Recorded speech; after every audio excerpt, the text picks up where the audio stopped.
The dawn came as it always did, cruel, indifferent, and absolute. Cale had learned long ago that sunrise was not the gentle awakening the poets spoke of in their gilded halls. It was not the soft kiss of light upon grateful earth, nor the tender mercy that painted the world in hues of gold and rose. No. Dawn was a blade. Sharp, merciless, and unforgiving. It carved through shadow with the certainty of an executioner's stroke, leaving no sanctuary for those who dwelled in darkness. He had not expected to die today.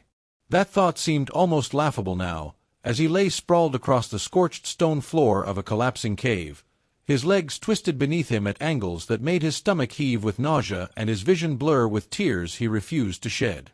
The pain was extraordinary, a symphony of agony that sang through every nerve ending, every shattered bone, every torn muscle.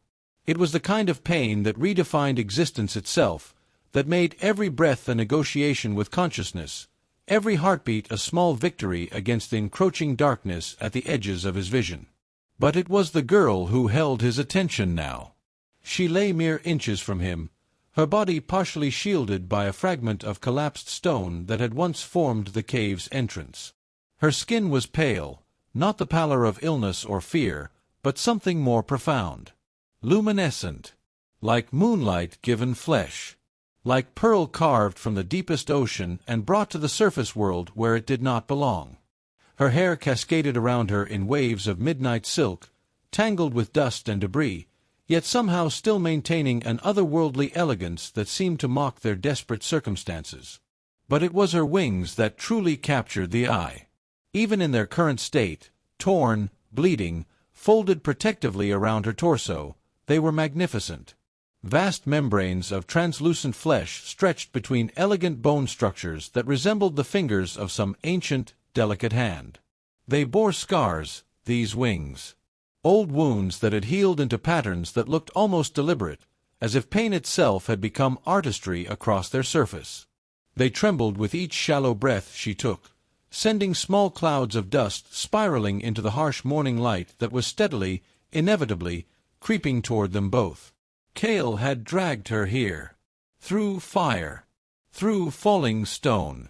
Through the screaming chaos of a collapsing underground sanctuary that had been breached by those who called themselves holy warriors. He had grabbed her, this creature, this vampire, and pulled her toward what he had hoped would be safety, even as the weight of her unconscious form and the treacherous terrain had conspired to destroy him. He remembered the exact moment his legs had given out. The sickening crack of bone that had sounded impossibly loud even amidst the roar of destruction.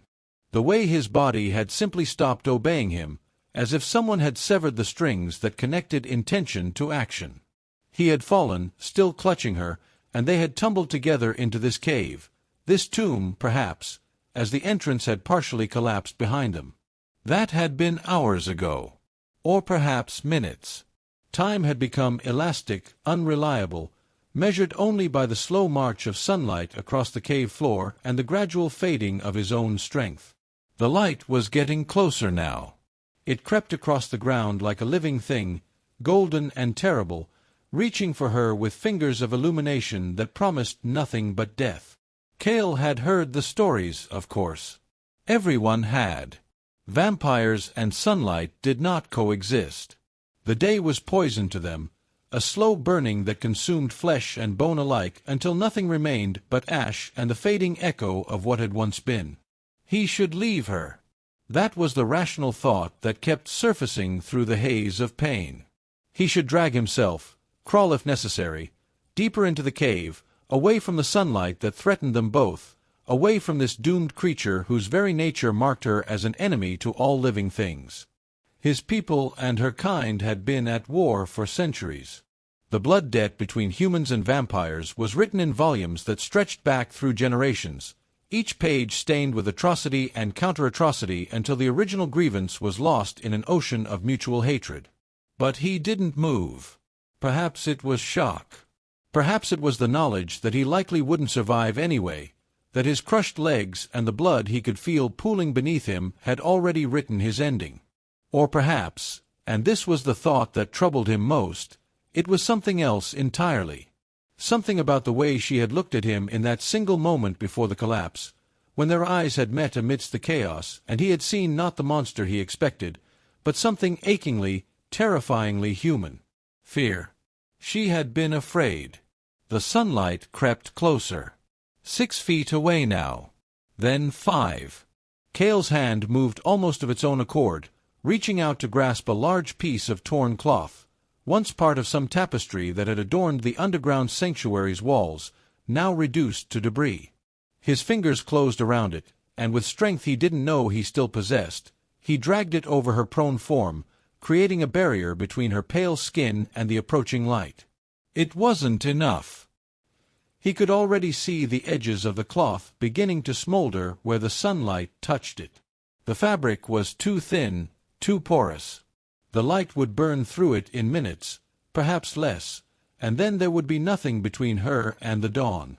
His mind raced through possibilities, each one more desperate than the last. He could try to move her again, drag her deeper into the cave, but one look at his own ruined legs told him that was impossible. He could try to build a better shelter, stack stones to create shade, but his strength was fading with each passing moment, and the morning light was relentless, patient, inevitable. The cloth caught fire. Small flames licked at its edges, sending up thin spirals of smoke that stung Cale's eyes and throat. He batted at them frantically, only succeeding in spreading the fire faster. The girl, the vampire, stirred slightly, a small sound escaping her lips. It might have been pain. It might have been the beginning of wakefulness. Either way, it meant she was still alive, still capable of sensation, still something that could suffer. That was when Cale made his decision. He didn't think about it. Thinking would have meant acknowledging the absolute insanity of what he was about to do. Instead, he simply acted, moving with the kind of desperate clarity that comes only in moments when all other options have been exhausted and all that remains is the terrible freedom of having nothing left to lose. Using his arms, ignoring the screaming protest of his shattered legs, Cale dragged himself over her body. He positioned himself between her and the sunlight, spreading his arms wide, making himself into a living shield. The morning light hit his back immediately, warm, pleasant, the kind of sunshine that might have felt beautiful under any other circumstances. But he knew what it would mean for her if even a single ray slipped past him. He pressed himself down, covering as much of her as he could, tucking his body around hers in a posture that was part embrace, part fortress. The pain from his legs was nothing compared to the effort of holding this position. Every muscle in his arms and back screamed. His vision swam with dark spots that threatened to coalesce into unconsciousness. He could feel her beneath him now, the cool touch of her skin even through his clothes, the slight rise and fall of her breathing, the way her wings shifted and trembled as if seeking escape from this crushing weight. She would wake soon. He could sense it somehow, the way one senses a coming storm before the first drops fall. And when she woke, she would find herself trapped beneath a human, weak and vulnerable, in a scenario that would likely trigger every predatory instinct her kind possessed. She would probably kill him. If his injuries didn't claim him first, her fangs certainly would. But at least she would be alive to do it. The thought brought a strange smile to Cale's lips, though whether it was humor or simply delirium, he couldn't say. Here he was, dying to save the life of a vampire, a creature his people had fought and feared for generations. His father would have called him a traitor. His mother would have wept. His fellow soldiers would have spat on his memory. And yet, somehow, in this moment, with the sunlight warm on his back and the cool presence of this impossible creature beneath him, Cale felt more certain of this choice than he had felt about anything in his entire life. He didn't know her name, didn't know her story, didn't know if she was young or old by her kind's reckoning, if she had family waiting for her somewhere in the darkness, if she had ever loved or been loved, if she had committed atrocities or simply been trying to survive in a world that wanted her dead. None of it mattered. She was alive, and he could keep her that way, and that would have to be enough. The darkness at the edges of his vision grew darker.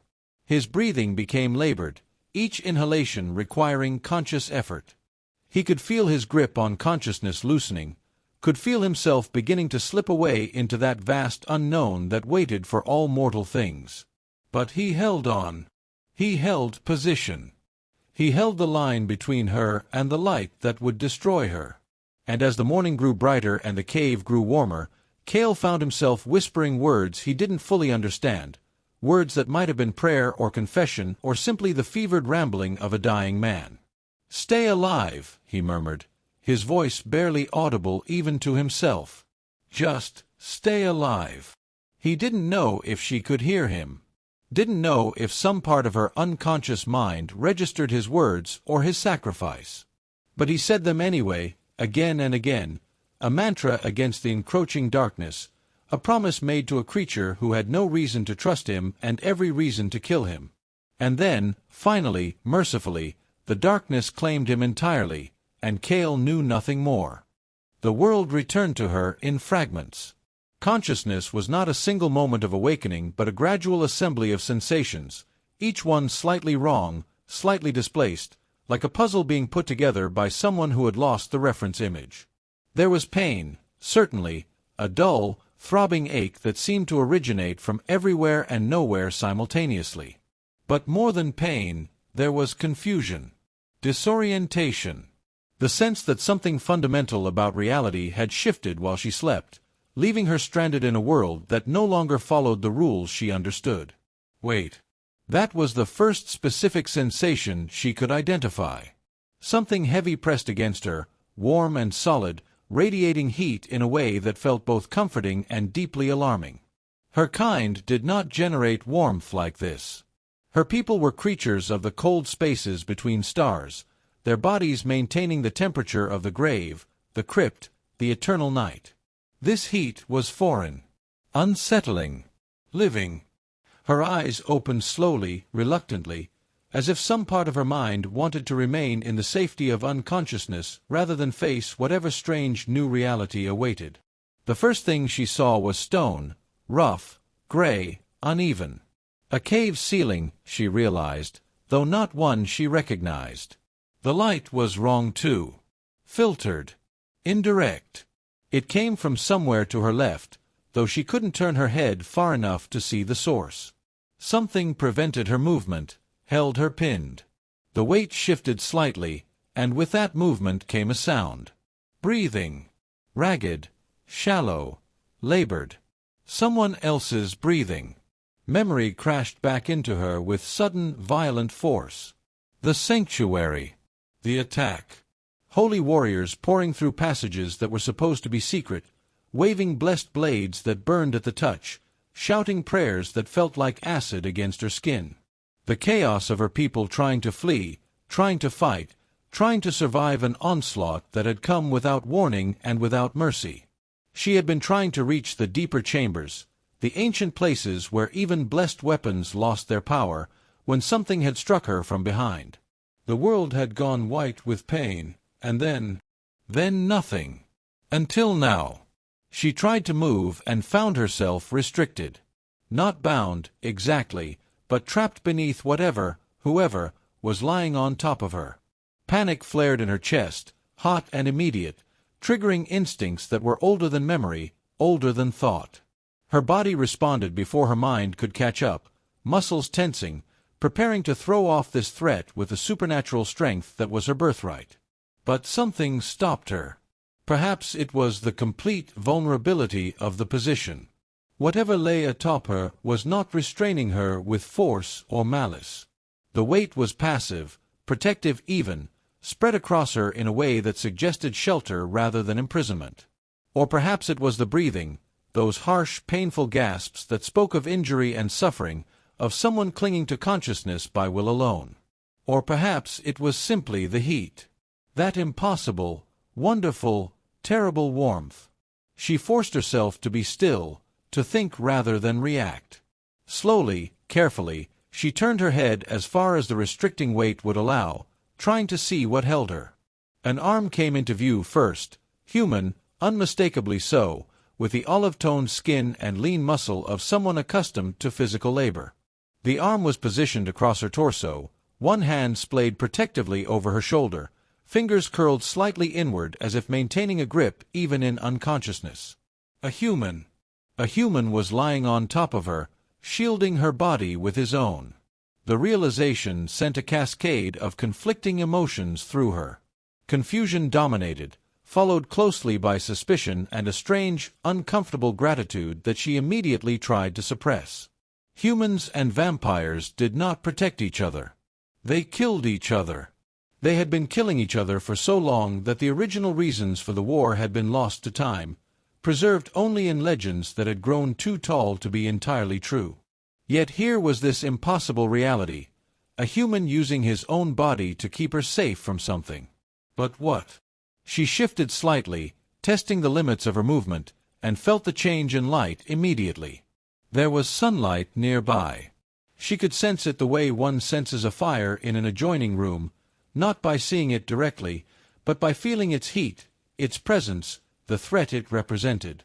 Her kind sensitivity to daylight was not mere vulnerability. It was a visceral, instinctive recognition of their oldest enemy, the force that had driven them into shadows and deep places since time immemorial. Understanding dawned with the weight of revelation. He was shielding her from the sun. This human, this stranger whose name she didn't know, whose face she hadn't seen, had placed himself between her and the daylight that would burn her to ash. Was still maintaining that position even now, though she could feel the tremors running through his body, the irregular cadence of his breathing that suggested he was barely clinging to life. Why? The word escaped her lips before she could stop it, a whisper that seemed too loud in the enclosed space of the cave. Why would you? She didn't finish the question. Couldn't finish it. The implications were too vast, too impossible to articulate. Instead, she carefully, slowly shifted her weight, trying to slide out from beneath him without disturbing his position too much or exposing herself to whatever sunlight he was protecting her from. It was harder than she expected. His body, though clearly injured, had settled into a configuration that maximized coverage, minimizing any gaps through which light might reach her. She found herself appreciating the geometry of it even as she struggled to extricate herself. The way his arms were positioned, the angle of his torso, the deliberate spread of his legs, despite what she could now see was catastrophic damage to both limbs. Her medical training, rudimentary by her people's standards but still more advanced than most humans possessed, catalogued the injuries automatically. Both legs crushed below the knee. Multiple compound fractures. Massive internal bleeding indicated by the distension of his lower abdomen and the pallor of his skin. Shock, clearly, kept at bay only by what must have been an extraordinary act of will. This human should be dead. By all reasonable medical standards, he should have succumbed to his injuries hours ago. But he had held on, had kept himself conscious and positioned and protective long enough for her to survive the daylight that would have killed her. The gratitude she felt was almost painful in its intensity, made worse by the knowledge that gratitude was perhaps the least appropriate emotion for the situation. Her people were dying, killed by his people, in a conflict that showed no signs of ending. For all she knew, this human had participated in the attack that had nearly destroyed her sanctuary. He might have been one of the holy warriors, separated from his unit, injured in the fighting, who had only helped her by accident or because his injured state had left him with no other choice. But even as these cynical thoughts formed, she found them impossible to truly believe. The position of his body was too deliberate. The protection too complete. This had been a choice, conscious and maintained despite enormous cost. She finally managed to pull herself free, sliding backward into the deeper shadows of the cave while carefully keeping her wings folded to avoid the sunlight that streamed through the partial opening of the cave entrance. Once clear, she turned to look at him properly for the first time, and what she saw made her breath catch in her throat. He was young. Younger than she had expected. Perhaps 20 summers, give or take, with a kind of lean, weathered look that came from a hard life lived under open skies. His hair was dark, cropped short in a military style, now matted with blood and dust. His face, turned slightly to the side, bore the fine bone structure of good breeding mixed with the hard edges of extensive combat training. There were scars, Small ones, mostly, the kind that came from years of practice with weapons and the occasional real engagement. But it was his expression that caught her attention most. Even in unconsciousness, even racked with pain that must have been extraordinary, his face held a quality of determination that bordered on stubbornness. His jaw was set, his brow slightly furrowed, as if he was arguing with death itself and refusing to accept defeat. She found herself reaching toward him before consciously deciding to move, her hand hovering over his shoulder, uncertain whether to touch him or leave him be. Contact with humans was forbidden by her people's laws except in specific circumstances: feeding, combat, or diplomatic necessity. Personal touch, touch motivated by compassion or curiosity, was strictly prohibited, considered dangerous both practically and philosophically. But laws seemed very distant in this moment, in this cave, with this dying human who had saved her life for no reason she could understand. Her hand descended, coming to rest gently on his shoulder. His skin was hot beneath her palm, fever-warm, life-warm, so different from the cool flesh of her own people that it felt like touching fire. She could feel his heartbeat through the contact, irregular, weakening, but still fighting. Still persisting. "You fool," she whispered, and was disturbed by the emotion that cracked her voice. "You beautiful, idiotic fool." She needed to do something. Needed to help him somehow. But what? Her medical knowledge was extensive when it came to her own people's physiology, but humans were different. Their bodies operated on principles that seemed both simpler and vastly more complicated than her kind's biological architecture. They were fragile and resilient in equal measure, capable of surviving injuries that should by all logic be fatal while simultaneously dying from wounds that seemed trivial. More urgently, she needed information. Needed to understand what had happened, where she was, whether more of his kind were nearby ready to finish what they had started.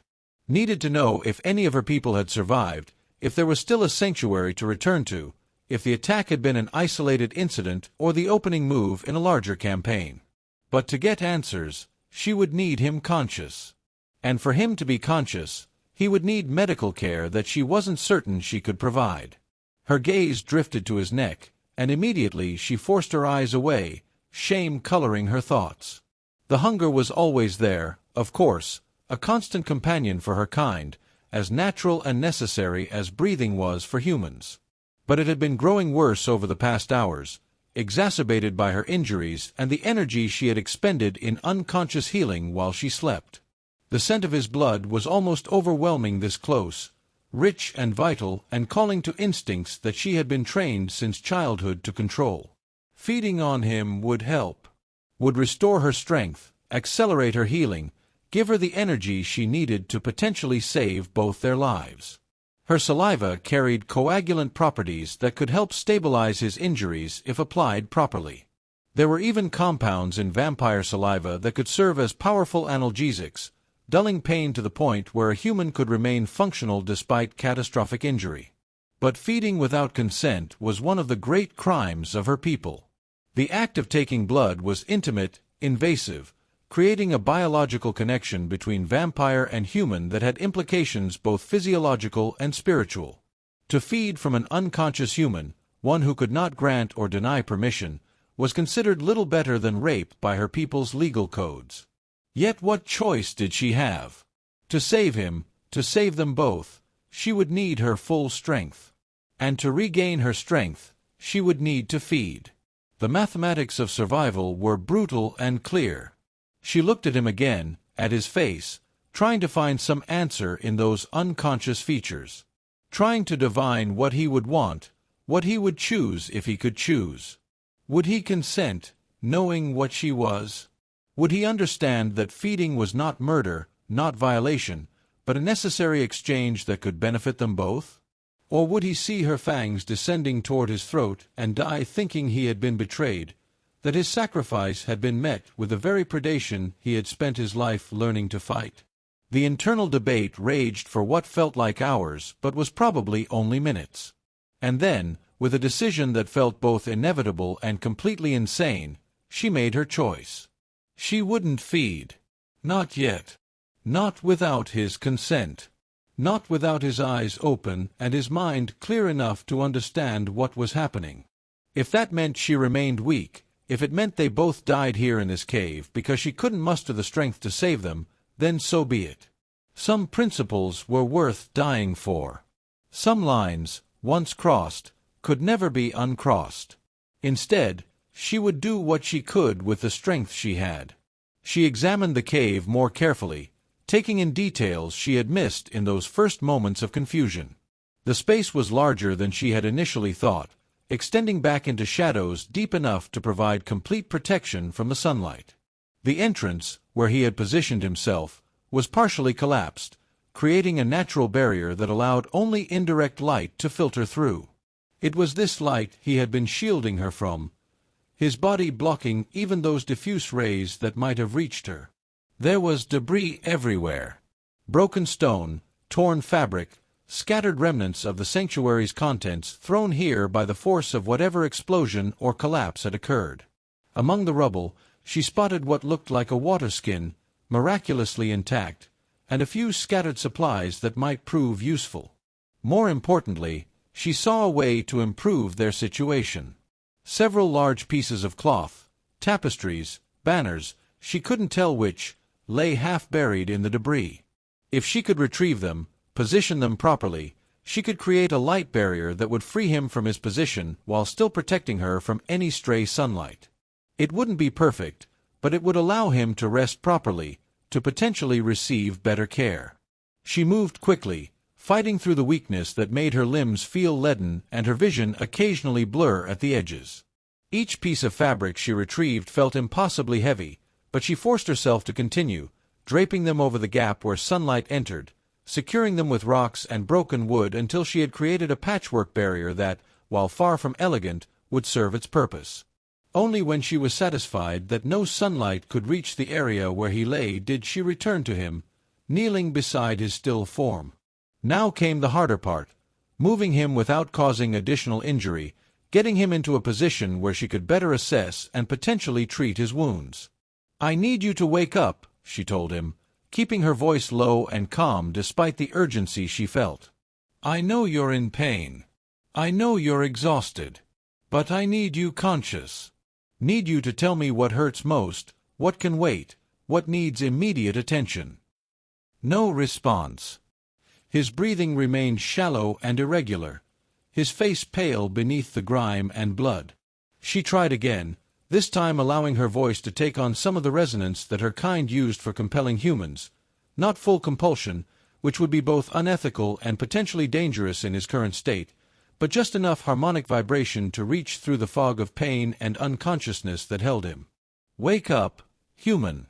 Your task isn't finished. You saved me from the light, but now we both need saving, and I cannot do it alone. Wake up." This time, she saw a response. A slight flutter of his eyelids. A barely perceptible change in his breathing pattern. He was fighting his way back to consciousness, drawn by her voice or perhaps by some stubborn refusal to surrender to his injuries. His eyes opened.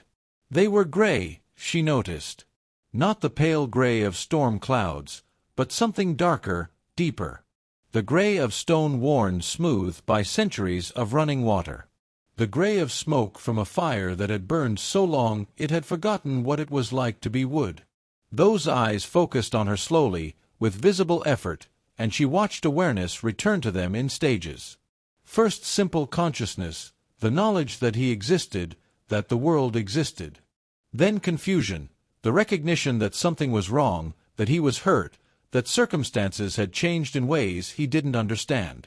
Then memory. She could see it crash over him like a wave, see him remember the attack, the collapse, his decision to shield her. And finally, recognition. He was looking at her, truly looking at her, for the first time.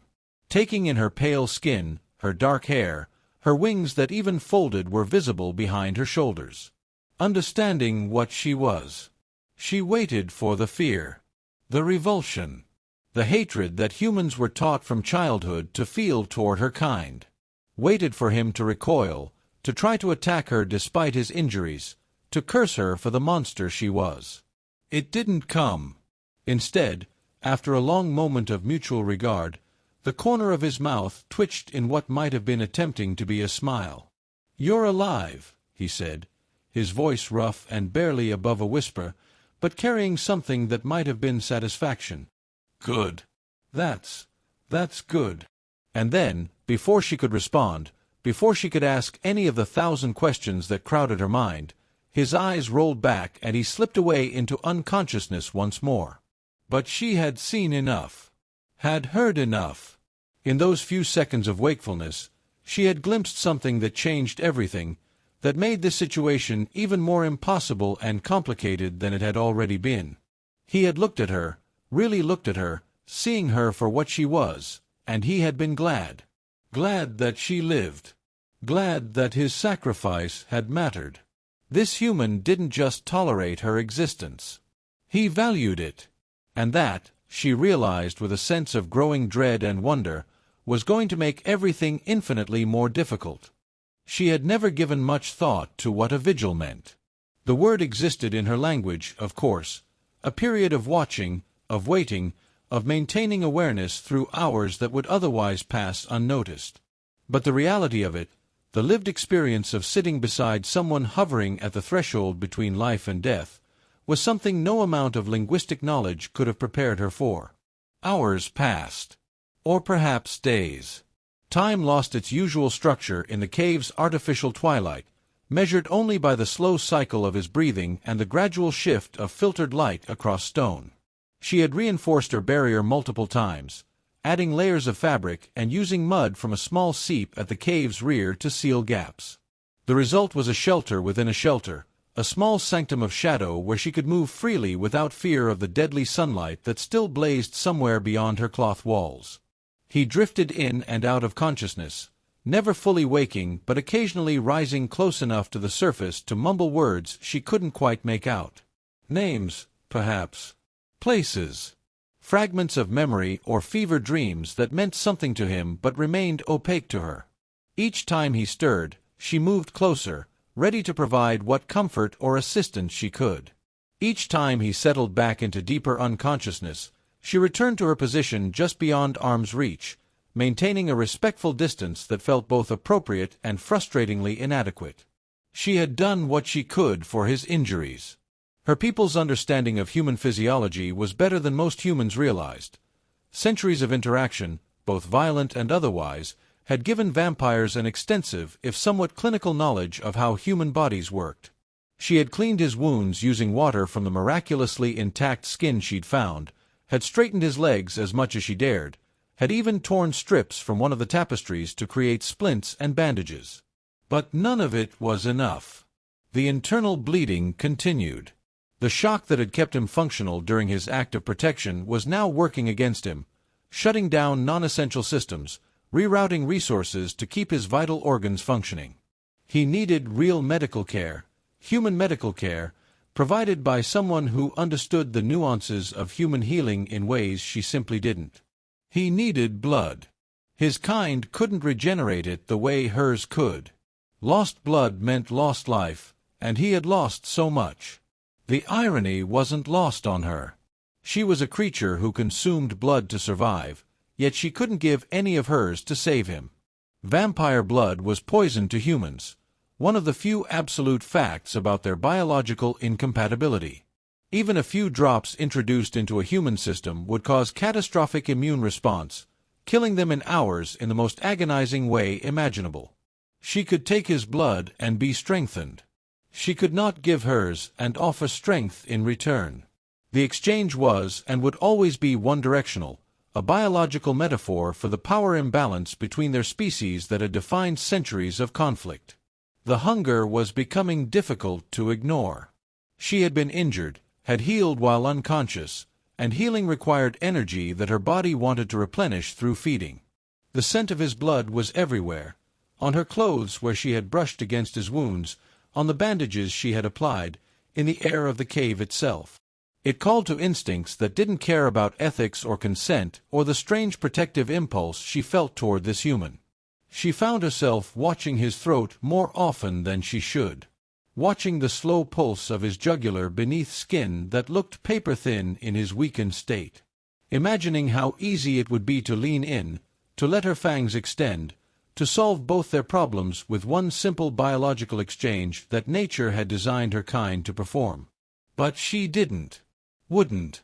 The principle held, even as the hunger grew sharper.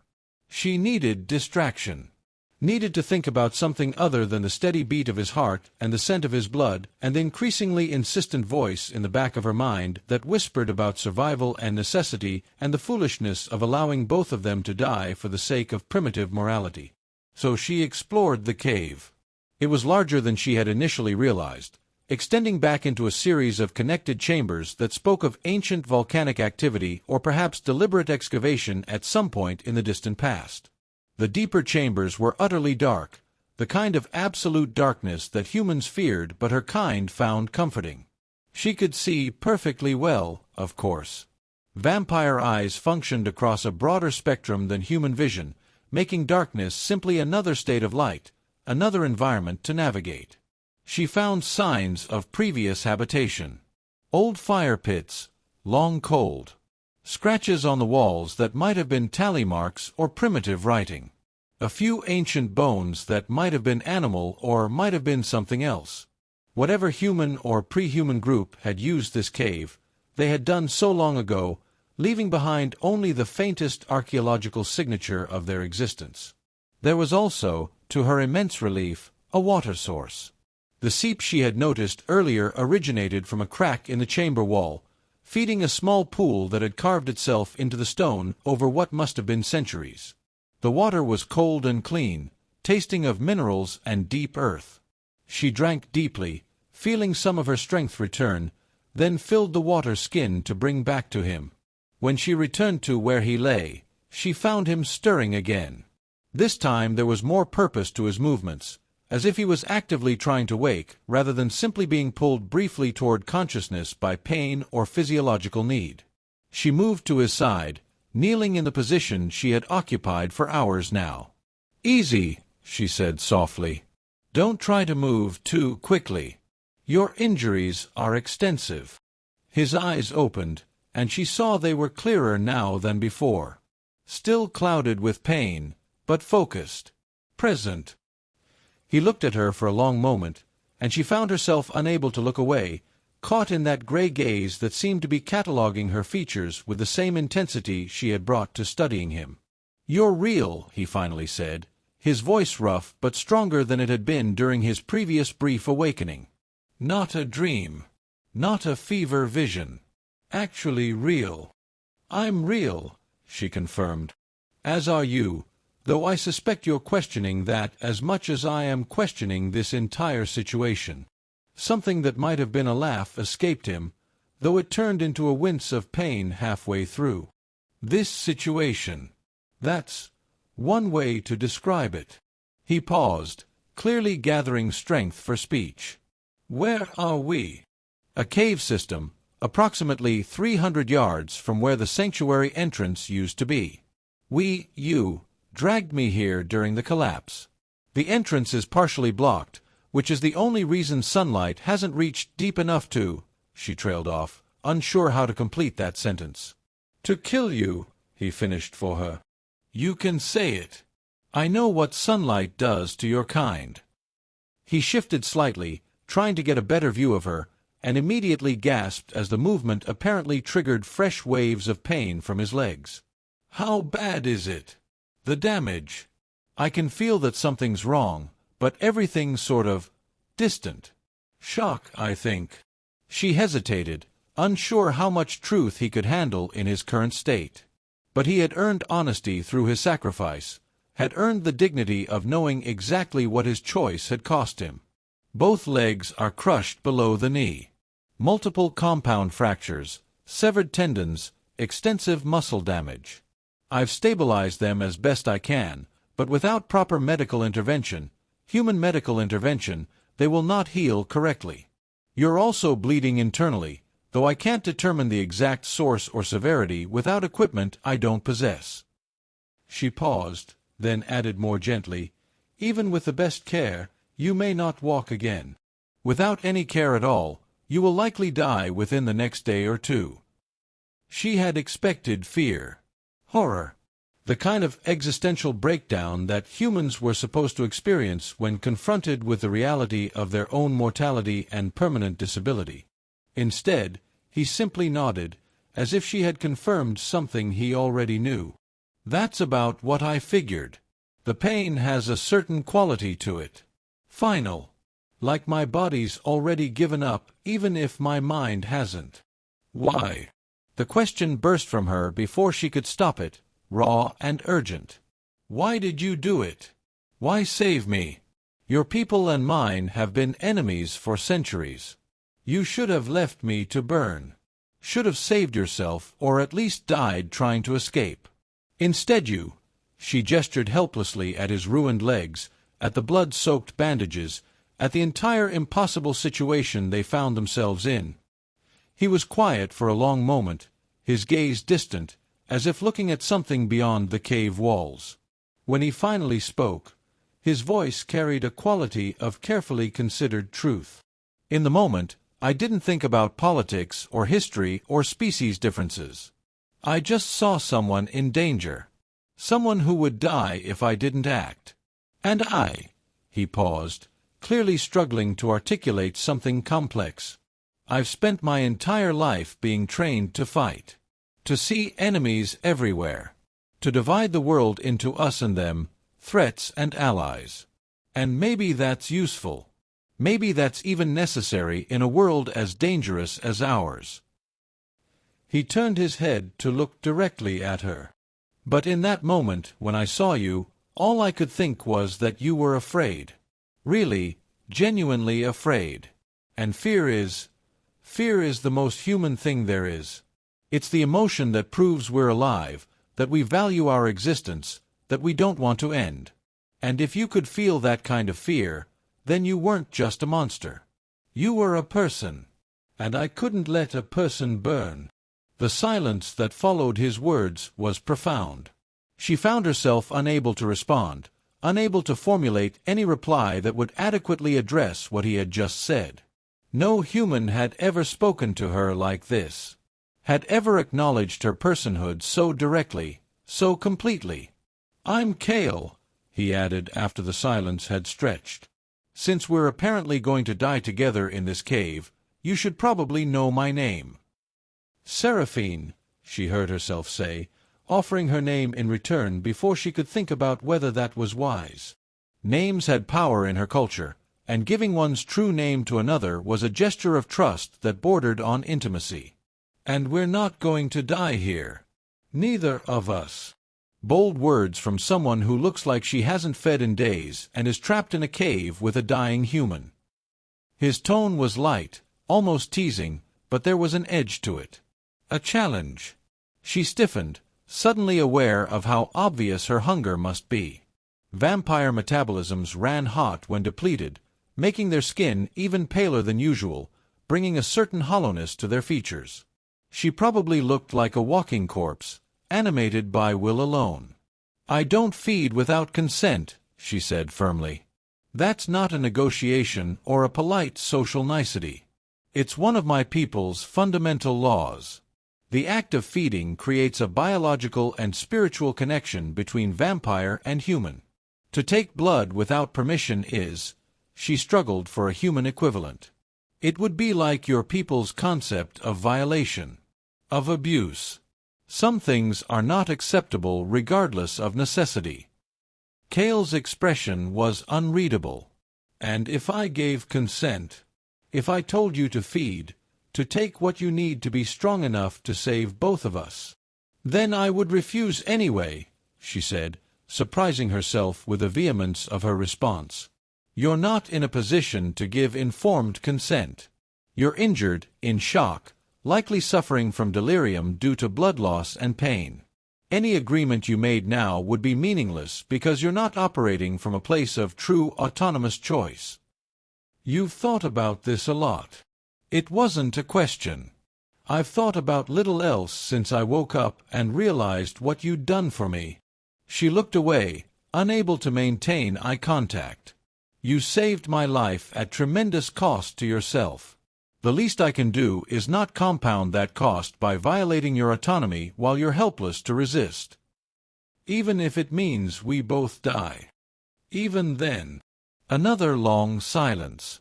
Then, unexpectedly, Cale laughed, a real laugh this time, not the pained half-attempt from before. It clearly hurt him, but he did it anyway, the sound filling the cave with something that might have been joy, or might have been hysteria, or might have been simple acknowledgment of the absolute absurdity of their situation.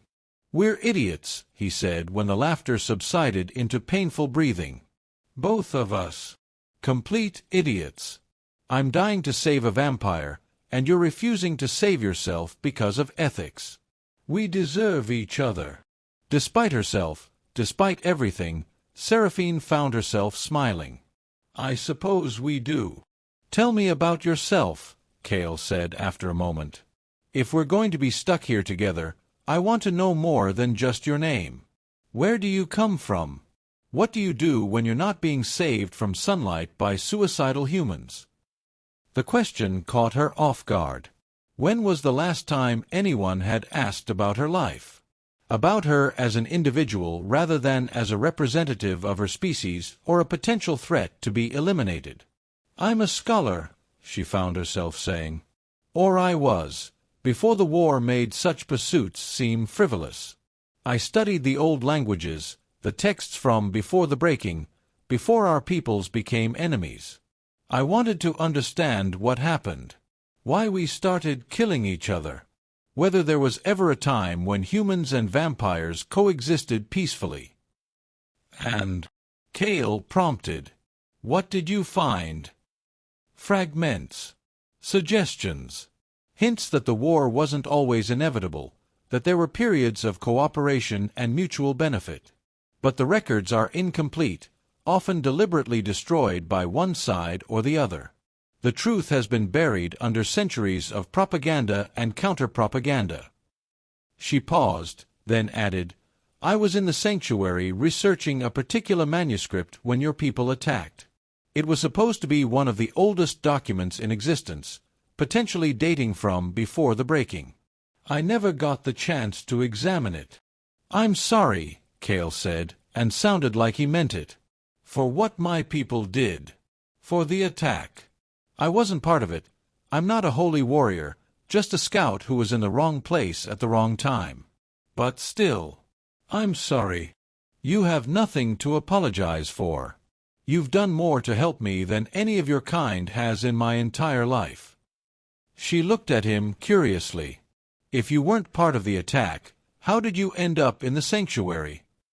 He was quiet for a moment, and she sensed she was approaching sensitive territory. But he had been honest with her, had quite literally put his life on the line for her. She thought he deserved to know she would extend the same trust in return, even if his answer proved uncomfortable. "I was tracking someone," he finally said. "A member of my unit who had gone missing 3 days prior. His trail led to the area around the sanctuary, and I followed. I was trying to determine if he had been captured or killed or had simply deserted. I didn't know about the planned attack. My superiors don't usually inform scouts about tactical operations." He laughed bitterly. "Probably because they knew I would have objected. The holy warriors aren't known for their restraint or their adherence to military protocols. You sound like you have personal experience with them." "My father was one. A commander, actually. Very devoted to the cause of vampire extinction.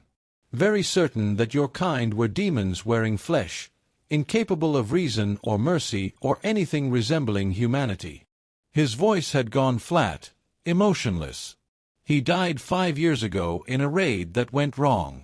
The vampires his unit attacked fought back harder than expected. By the time reinforcements arrived, most of both sides were dead." "I'm sorry," Seraphine said, echoing his earlier apology. "Don't be. He was a bastard who loved his holy mission more than he ever loved his family. His death freed me from an obligation to follow in his footsteps." He paused. "But it also made me wonder, Wonder if the vampires who killed him were evil monsters like he always claimed, or if they were just people trying to survive, defending their home from invaders who wanted them dead. And what conclusion did you reach? That the question was more complicated than either side wanted to admit. That maybe both things could be true simultaneously. That maybe reducing either species to simple categories of good or evil was the real problem. He looked at her directly. Meeting you has rather confirmed that hypothesis.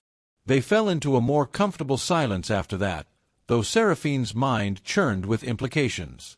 This human, this Cale, was not what she had been taught to expect. He possessed a thoughtfulness, a willingness to question received wisdom, that seemed rare in any species. She found herself wanting to keep talking to him, to learn more about his perspective, to understand how someone raised in a culture of mutual hatred could arrive at such nuanced conclusions. But there were more practical concerns demanding attention. "We need to make plans," she said eventually.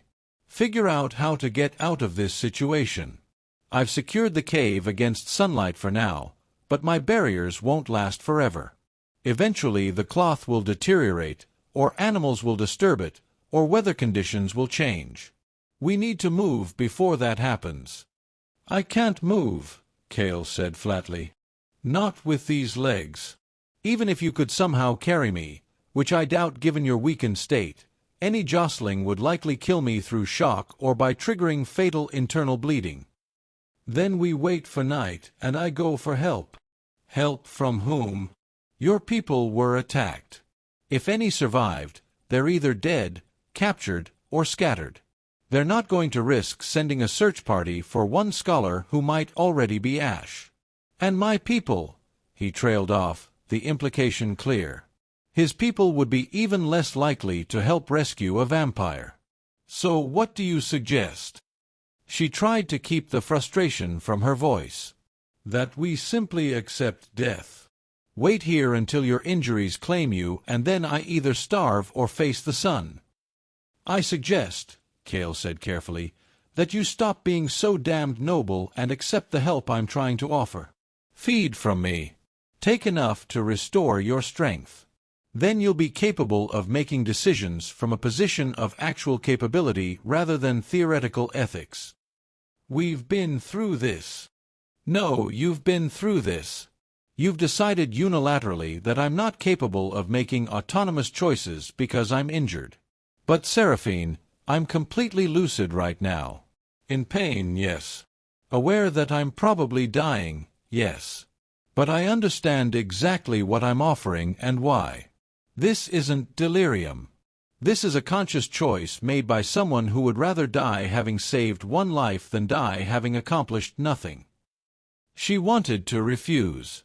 Wanted to maintain the moral high ground that felt increasingly like stubborn pride rather than genuine principle. But there was logic to his argument that she couldn't easily dismiss. And more than that, there was the unavoidable reality of their situation. He was right. She was too weak to help either of them. Every hour she waited, more of his blood soaked into the cave floor, more of his life drained away, more of her strength faded. "There would be consequences," she said quietly, "beyond the immediate exchange of blood. My saliva contains compounds that would create a temporary bond between us. You would be able to sense my emotions to some degree. I would be able to influence your emotional state, though I swear I would not abuse that capability. The connection would fade after a few days, but while it lasted, it would be intimate. Invasive, possibly. Disturbing, certainly. Would it hurt? The feeding itself? No. The opposite, actually. My saliva contains analgesics and compounds that trigger pleasure responses in humans. It's an evolutionary adaptation. Prey that doesn't struggle is easier to feed from. You would feel," she searched for appropriate words, "euphoria, probably. A sense of profound relaxation and well-being. Some humans describe it as better than any drug they've experienced." "And you? What would you feel?" The question was more personal than he probably realized. Feeding was intensely pleasurable for vampires, tapping into instincts and sensations that had no real equivalent in human experience. It was simultaneously physiological satisfaction, emotional connection, and something that bordered on spiritual communion. To feed from someone was to know them in ways that transcended normal intimacy. "It would feel necessary," she said carefully. "And beyond that, I'd rather not elaborate." Cale nodded slowly, accepting her reluctance. "Then do it. Feed from me. Save your strength so you can save both of us. That's my decision, made with full understanding of the consequences. Will you accept my consent, or are you going to let both of us die to preserve some abstract moral principle?" She looked at him for a long moment, searching his face for any sign of doubt or hesitation. Found none. Just determination, and perhaps a hint of something else. Trust, maybe. Or hope. "If I do this," she said slowly, "I am in your debt. By my people's laws, I will owe you a life debt that can only be repaid through equivalent service or sacrifice. Do you understand what that means?" "That you'll owe me one seems fair, given that I already owe you for not eating me while I was unconscious." His attempt at humor fell flat, but she appreciated the effort. "It means," she said seriously, "that your life becomes bound to mine in ways that transcend normal obligation. It means that should you call on me for aid, I would be honor-bound to provide it regardless of personal cost or danger. It means that harming you would be considered equivalent to harming family by my people's customs. It means we become important to each other," Cale interrupted gently. "Important in ways that make this whole situation even more complicated than it already is. I understand, Seraphine. And I accept it.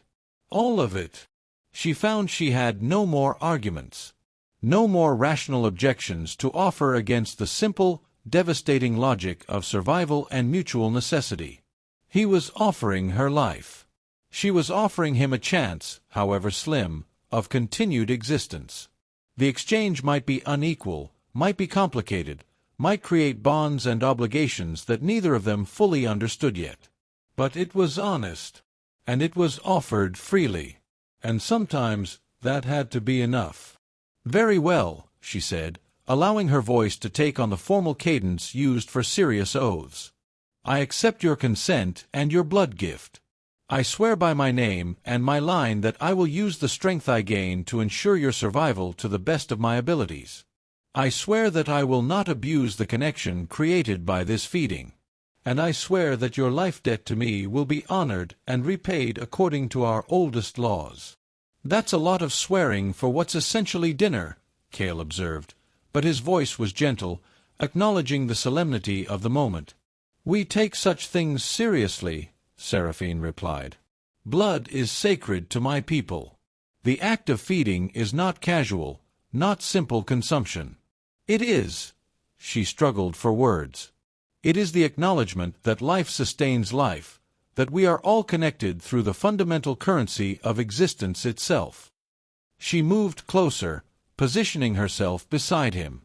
Her hands were shaking, she realized, not from hunger, though that was certainly present, but from the significance of what she was about to do.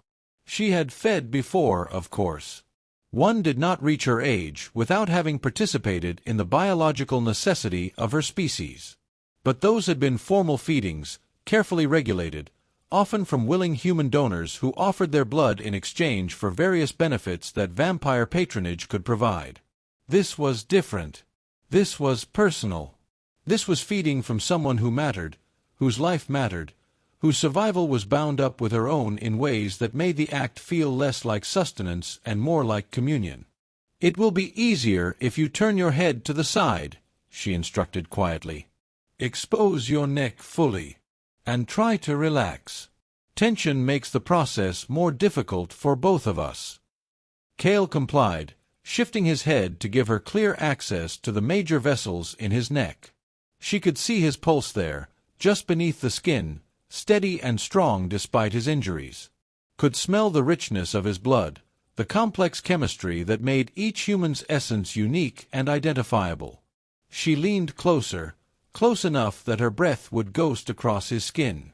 "Last chance to change your mind," she whispered. "Stop stalling and get on with it," he replied, and there was humor in his voice but also trust. Complete, devastating trust. She let her fangs extend, a sensation that was always slightly uncomfortable, like the emergence of teeth that didn't quite fit properly in her mouth. They were designed for this purpose, hollow and connected to the saliva glands that would inject the necessary compounds to make feeding painless and pleasurable for her meal. Her partner.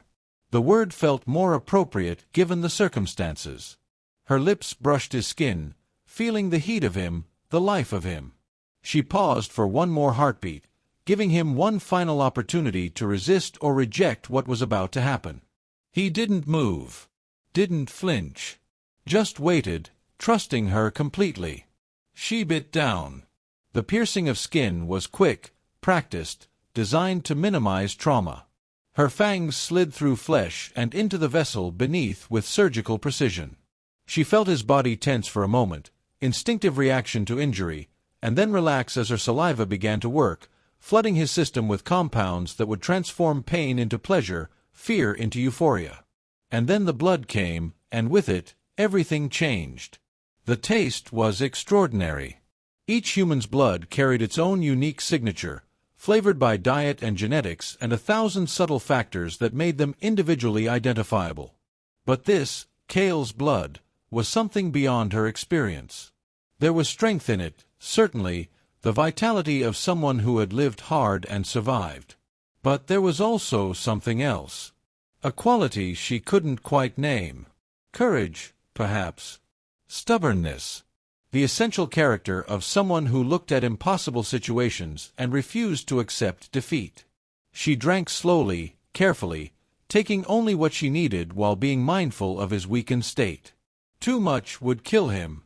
Too little would leave her too weak to help them both. She had to find the precise balance, had to listen to his heartbeat and his breathing and the subtle signals his body sent about its reserves and limitations. And then there was the connection. She had warned him it would be intimate, but words were inadequate preparation for the reality of it. As his blood entered her system and her saliva entered his, something opened between them, not telepathy exactly, but something close. Emotional resonance. She could feel what he felt, the strange pleasure-pain of feeding mixing with relief that she was becoming stronger, mixing with a bone-deep exhaustion that suggested just how close to death he really was. And beneath it all, surprisingly, was peace. He wasn't afraid. Wasn't regretting his choice. He was simply content. Content to have made a choice that mattered, to have used his life for something he considered worthwhile. The realization made her throat tighten with emotion that had nothing to do with hunger and everything to do with the incredible, incomprehensible beauty of this moment. This human, this stranger who owed her nothing, was giving her life freely, joyfully, with no expectation of reward or even survival. She pulled away before she wanted to, before she had taken as much as she could have justified taking. Because she realized that to take more would be to prioritize her strength over his life, and that was a line she could not cross. Would not cross. Her tongue sealed the wounds, a final gift of her saliva ensuring they would close cleanly without infection or excessive scarring. When she sat back, she could see the marks she had left, 2 small punctures that would heal to nearly invisible scars. Evidence of what had passed between them. Cale's eyes were half closed, his expression one of profound relaxation despite his injuries. "That was," he trailed off, apparently unable to find words. "I know," she said softly. "Thank you. For your trust. For your gift. For," she gestured helplessly at everything, the cave, the situation, his sacrifice. "For all of it. Feeling stronger." His words were slightly slurred now, exhaustion finally claiming him in ways that injury alone hadn't managed. "Yes. Not fully restored, but enough. Enough to make a difference." She reached out to touch his forehead gently, a gesture of comfort and gratitude. Sleep now. I'll watch over you. And when you wake, we'll find a way out of this together." He was already slipping away, pulled down into sleep or unconsciousness by his body's desperate need for rest and recovery. But just before he went entirely, she heard him whisper, "Together. I like that." And then he was gone, breathing deeply and evenly, finally allowing himself to truly rest for the first time since he had dragged her from the collapsing sanctuary. Seraphine sat back, feeling the borrowed vitality singing through her veins. She was still weak, still far from her full strength, but the difference was profound. She could think clearly now, could move without feeling like she was wading through deep water, could actually imagine a future beyond the next few hours. She looked at Cale's sleeping form, at this impossible human who had changed everything with his incomprehensible act of compassion, and felt something shift in her chest. Something that might have been the beginning of understanding, or the recognition of debt, or perhaps simply the acknowledgement that some connections transcended species and history and all the rational reasons they should have remained strangers. "I will save you," she promised quietly, speaking to his unconscious form. "I swear it on my name and my blood and everything I am. You gave me life. I will return the favor, whatever it takes." The cave was silent except for the sound of his breathing and the distant drip of water from the seep in the back chamber. But in that silence, Seraphine began to plan, began to calculate, began to consider what resources they had, what options remained, what impossible solutions might be crafted from the raw materials of desperation and newly restored strength. They would survive this, both of them, because anything else was unacceptable, because he had made himself matter to her in ways she was only beginning to understand, because some debts could only be repaid with life itself. Night came finally, bringing with it the kind of relief that only those who feared the sun could truly understand. Seraphine felt at the moment the last rays of daylight withdrew from the world beyond the cave, a subtle shift in the quality of light filtering through her makeshift barriers, a change in the air itself that signaled the transition from hostile day to welcoming night. Her people were not nocturnal by preference but by necessity, driven into the hours of darkness by a sun that promised only death. But over centuries, necessity had been transformed into culture, until night itself had become not just safe but sacred, the time when her kind truly lived, truly thrived, truly felt at home in a world that otherwise rejected them. She had spent the remaining daylight hours in careful preparation, had gathered every supply the cave offered, had organized what little medical equipment she had improvised, had planned and replanned her next moves with the kind of obsessive detail that suggested just how little margin for error remained. Cale's condition had stabilized somewhat after she fed. The connection between them allowed her to monitor his vital signs with unusual precision, but stabilization was not improvement. He remained critically injured, hovering in that uncertain space between death and recovery that could tip either direction with the slightest provocation. She needed help.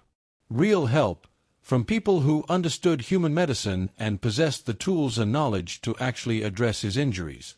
But where to find such help when her people were scattered or dead and his people would likely kill her on sight? The answer had come to her slowly, reluctantly, weighted with implications she didn't want to examine too closely. She would have to reveal who she was. Seraphine had been traveling in disguise when she visited the sanctuary, a common enough practice for someone of her station who wanted to study ancient texts without the constant weight of protocol and expectation. She had presented herself as a simple scholar, a nobody from one of the lesser vampire houses, someone whose death would be mourned but not investigated too thoroughly. It had been liberating in its way. For the first time in her life, people had reacted to her based on what she said and did rather than on the weight of her name and title. But anonymity was a luxury she could no longer afford. Because Seraphine was not just a scholar. Not just a vampire trying to survive in a world that wanted her kind dead. She was Seraphine Nightborn, third daughter of House Nightborn, one of the 7 great vampire houses that had ruled their people since before written history. She was a princess of the Eternal Courts, a holder of ancient titles, someone whose capture or death would have political implications that rippled far beyond one life or one cave. And more importantly, she was someone whose name could command resources. The realization sat heavy in her chest. She had kept her identity secret for so long, had enjoyed the freedom of being treated as an equal rather than a superior, that the thought of reclaiming her title felt almost like a betrayal. A betrayal of what? She couldn't quite articulate. Perhaps of the version of herself she had been allowed to be in this cave, speaking honestly with a human who saw her as simply Seraphine rather than as Princess Seraphine of House Nightborn. But Cale's life hung in the balance, and personal preferences seemed trivial in comparison. She spent the first hour after full darkness performing reconnaissance, slipping out of the cave to scout the surrounding area. The destruction was worse than she had feared. The sanctuary had been utterly destroyed, reduced to rubble and ash by whatever combination of weapons and righteous fury the holy warriors had brought to bear. Bodies lay scattered among the ruins, both vampire and human, neither side having emerged unscathed from the confrontation. The sight made her throat tight with grief and rage in equal measure, though she forced both emotions down. There would be time for mourning later. Now was for action. She moved like a shadow through the debris field, using every skill her instructors had drilled into her since childhood.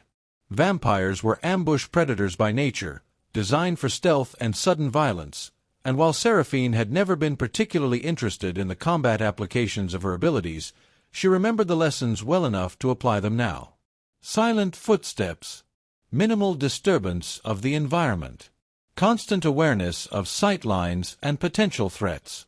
The holy warriors had established a perimeter camp about half a mile from the sanctuary ruins, close enough to prevent any survivors from escaping, far enough to avoid whatever dangers might lurk in the destroyed underground chambers. She counted approximately 30 soldiers, which suggested this had been a significant operation but not an all-out assault. There would be more forces somewhere, either already departed or waiting to converge if their advance unit encountered problems. More importantly, she spotted what she had been hoping to find, a communications tent. Modern military forces didn't operate in isolation. They maintained contact with command structures, updated superiors on mission progress, coordinated with other units. Which meant they had communication equipment.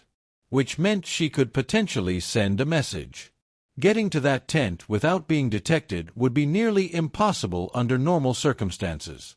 But Seraphine had advantages that normal vampires lacked. Advantages that came with her royal blood. She found a position of relative concealment behind the twisted remnants of what had once been a sanctuary watchtower. Closed her eyes. Reached down into that part of herself she rarely accessed, the place where her bloodline gifts lived, waiting to be called upon. Each of the great vampire houses possessed unique abilities passed through generations, genetic inheritance mixed with something that might have been magic or might simply have been biology so advanced it resembled magic. House Nightborn's gift was shadow manipulation, not invisibility exactly, but the ability to bend light and perception in ways that made them incredibly difficult to detect when they didn't want to be seen. She hadn't used this ability in years. Had avoided it, actually, uncomfortable with the way it set her apart from common vampires, uncomfortable with the reminder of privilege and power she had been trying to escape.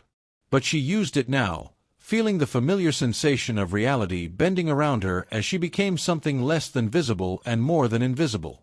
A presence that eyes simply slid away from, that minds registered as part of the background rather than as a threat requiring attention. Moving like this required enormous concentration and energy, but her recent feeding had restored enough strength to make it possible. She drifted toward the camp, moving between shadows real and created, until she stood just outside the communications tent. Inside, she could hear voices, 2 soldiers discussing casualty counts and extraction timelines. She waited until their conversation shifted to other matters, until their attention was focused away from the equipment, and then she slipped inside. The communications array was more sophisticated than she had hoped, military-grade, with encryption and satellite link-up that suggested these holy warriors had significant backing from someone with deep pockets. She ignored the complexity, focusing instead on what she needed, a single secure channel, a single message sent to a single receiver. Her fingers flew across the keyboard with practiced efficiency, typing in code she had memorized years ago and hoped were still valid. The message itself was brief, encoded in a cipher that only a handful of people alive still knew. Nightborn third in critical situation. Sanctuary destroyed. Require immediate extraction and medical assistance for human companion. Current location. Coordinates. Respond if operational. She sent it, then immediately began covering her digital tracks, wiping logs and rerouting records to make it appear as though the message had never been sent at all. It was risky. If anyone examined the system closely, they might find evidence of her intrusion. But by then she would either be rescued or dead, making the discovery somewhat moot. She was halfway back to the cave when the response came. Not through the communications equipment. She wouldn't have received that. Instead, it came through a different channel entirely, one that required no technology at all. A presence. Vast and ancient and utterly unmistakable. Touching her mind with the delicacy of a sword resting against one's throat. 3 weeks we searched. 3 weeks of wondering if you were Ash, little princess. Your father is going to have words with you about this disappearing act. Seraphine would have laughed if she hadn't been so focused on maintaining her shadow form. The presence was Mordred, her father's seneschal and probably the oldest vampire still functioning in the modern world. He had been ancient when her great-great-grandmother was born, had served House Nightborn since its founding, and possessed abilities that made her shadow manipulation look like a party trick. Forgive my discourtesy, seneschal. She shaped the thought carefully, sending it back along the connection he had established. Circumstances have been complicated. So I gather. The holy warriors are remarkably chatty once you get past the screaming. We've been tracking this particular unit for days, wondering where they were going in such a hurry. Now we know. Relief flooded through her. If Mordred was here, that meant a full recovery team was probably nearby. Which meant salvation for both her and Cale.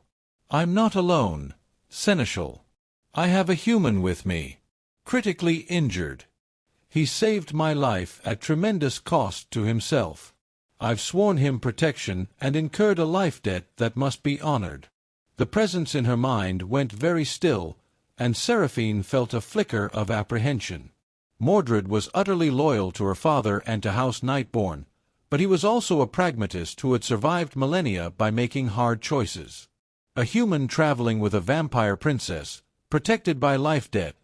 The political complications were staggering. Explain, he commanded, his mental voice leaving no room for evasion. So she did, quickly and concisely. Told him about the collapse, about waking beneath Cale, about his sacrifice and her feeding and the impossible situation they now found themselves in. She left out nothing, knowing that Mordred would detect any attempt at deception and that her best chance of securing help required complete honesty about the circumstances. When she finished, the silence that followed was profound and deeply uncomfortable. You do understand, Mordred finally said, that this changes everything. A human who saved a vampire princess. Protected by life debt. Connected to you through blood bond. The political implications alone are enough to trigger a diplomatic crisis. Some houses will see this as opportunity. Others will see it as weakness to be exploited. Your father will have to navigate treacherous waters to ensure this doesn't destabilize the entire court structure. I know. And she did, had been thinking about little else during the hours of daylight while Cale slept. But it doesn't change my obligation or my oath. He lives, seneschal. Whatever political complications arise, he lives. That's not negotiable. Another pause. Then, surprisingly, she felt something that might have been approval coloring the presence in her mind. Your mother would have said the same. Very well, little princess. We'll extract you both. I'm dispatching a team now. They'll reach your location within the hour. But know this, when we return you to the court, there will be consequences. For you. For him. For the very possibility of human-vampire cooperation. You've set things in motion that cannot easily be stopped. I understand. I wonder if you do. But the words carried no malice, only a kind of weary wisdom. Until the extraction team arrives, stay hidden. Stay safe. And Seraphine, your father will be immensely relieved you're alive. Try to remember that during the argument you're about to have with him about this entire mess. The presence withdrew, leaving her alone with her thoughts and the long walk back to the cave where Cale waited. She moved more carefully now, abandoning her shadow form to conserve strength. The extraction team Mordred mentioned was probably already mobilizing. Vampire special forces trained specifically for recovery operations in hostile territory. They would get her and Cale out safely. But what happened after that remained uncertain. She reached the cave just as the first signs of the approaching team became apparent. Subtle distortions in the darkness that indicated vampires moving with military precision. She positioned herself at the cave entrance, making herself visible, ensuring they would recognize her before they decided she might be a threat. 6 vampires materialized from the shadows, all of them wearing the black and silver of House Nightborne's elite guard. The leader, a tall female vampire with scars that suggested extensive combat experience, dropped to one knee immediately upon seeing Seraphine, a formal gesture of respect reserved for royalty. Your Highness, we've been ordered to extract you and your companion with all possible speed. If you'll permit us to assess the situation. Inside, Seraphine interrupted. My companion is critically injured and cannot be moved roughly. I'll need your medical specialist to examine him before we attempt any extraction. The team moved with impressive efficiency, 2 of them immediately establishing a defensive perimeter while the others entered the cave to assess Cale's condition. The medical specialist, a compact vampire male who introduced himself as Cassius, knelt beside Cale with an expression that managed to be both professionally neutral and deeply skeptical. A human, he observed unnecessarily. Your Highness, you understand that my training is primarily in vampire physiology. I can provide basic trauma care for humans, but anything complex. Do what you can. Stabilize him for transport. We'll arrange proper human medical care once we reach safety. She watched as Cassius began a careful examination, noting the way Cale stirred slightly at the unfamiliar touch. He's under my protection. Anyone who harms him answers to me personally. Understood, Your Highness. Cassius's hands moved with practiced competence, checking vitals and examining injuries with a kind of clinical detachment that suggested he had done this many times before. Extensive trauma to lower extremities. Internal bleeding, partially clotted but still problematic. Blood pressure dangerously low. He needs transfusion, surgery, and probably several weeks of intensive care. He looked up at her. You fed from him. It wasn't a question, but Seraphine answered anyway. I did. With his full consent and knowledge. That explains why he's still alive. Your saliva contains coagulants that likely prevented him from bleeding out completely. Cassius returned his attention to his patient. I can give him fluids, stabilize him chemically, and provide analgesics for transport. But Your Highness, I want to be clear, his prognosis is poor. Even with the best human medical intervention, he may not survive. And if he does survive, he'll likely never regain full function of his legs. Then we make sure he survives, Seraphine said firmly. And we deal with the rest as it comes. Cassius nodded and began pulling supplies from the medical kit he carried. While he worked, the team leader, who had introduced herself as Captain Lissa, approached Seraphine with a kind of carefully neutral expression that suggested she had questions she wasn't sure it was appropriate to ask.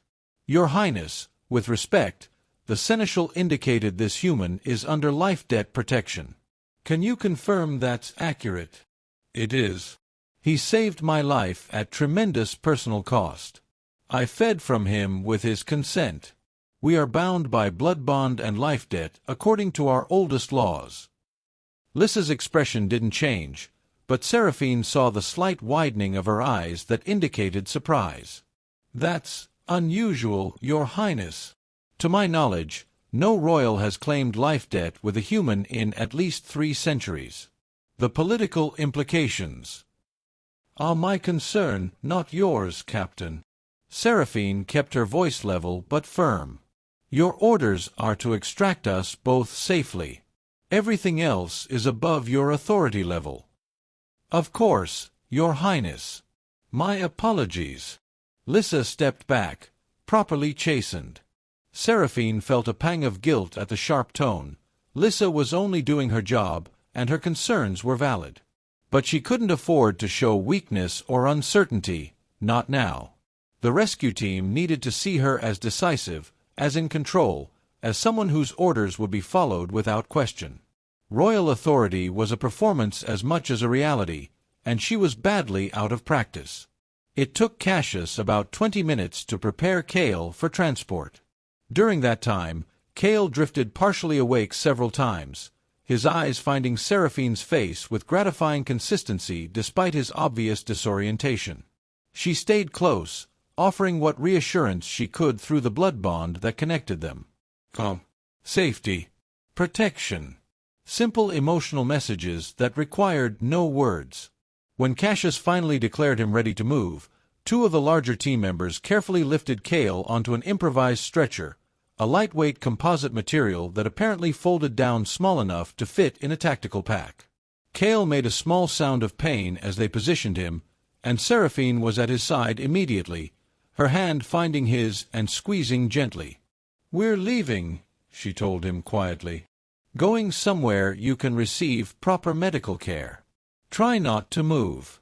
Let them carry you."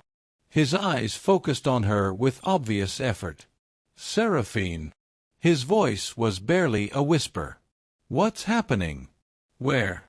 "Sure. Later. Questions later. Sleep now." She pushed calm through their bond, reinforcing the chemical sedatives Cassius had administered. "You're safe. I promise." He tried to say something else, but the combination of drugs and exhaustion pulled him back under before he could form words. His hand went slack in hers, though she noted he didn't entirely release his grip. Even unconscious, some part of him was still trying to maintain contact. The journey back was conducted with military precision. The team moved in formation, weapons ready, constantly scanning for threats. They avoided the Holy Warrior camp entirely, taking a circuitous route through terrain that looked utterly inhospitable but which the team navigated as if following a map only they could see. About 3 miles from the sanctuary ruins, they reached an extraction point where a vehicle waited, something that looked like a cross between an armored personnel carrier and a luxury transport, painted matte black and nearly invisible in the darkness. The team loaded Cale inside with impressive care, settling him onto a medical bed that looked far more sophisticated than anything Seraphine had expected. Cassius immediately began hooking up monitoring equipment and 4 lines, his movements efficient and practiced. "We'll have him at the facility within 2 hours, he told Seraphine. "They're preparing a human specialist team now. We've called in favors from some of the human doctors who work with us. He'll receive the best care available." "Human doctors who work with you?" Seraphine couldn't keep the surprise from her voice. "I didn't know we maintained such relationships." "Most don't, Your Highness. But House Nightborne has always been more progressive in its approach to human interaction. Your father believes in maintaining channels of communication and cooperation even during times of conflict. Some humans are sympathetic to our cause, or at least willing to accept payment for services rendered without asking too many questions." It was a revelation that raised as many questions as it answered, but Seraphine filed those questions away for later consideration. Right now, her focus needed to remain on Cale and ensuring he survived the transport to wherever this facility was. The vehicle began moving, its suspension system so advanced that Seraphine barely felt the motion despite the rough terrain they were traversing. She positioned herself beside Cale's bed, maintaining physical contact, one hand resting on his arm, feeling his pulse through the thin barrier of his skin. Captain Lissa took the seat across from her, maintaining a respectful distance but clearly wanting to brief Seraphine on what to expect.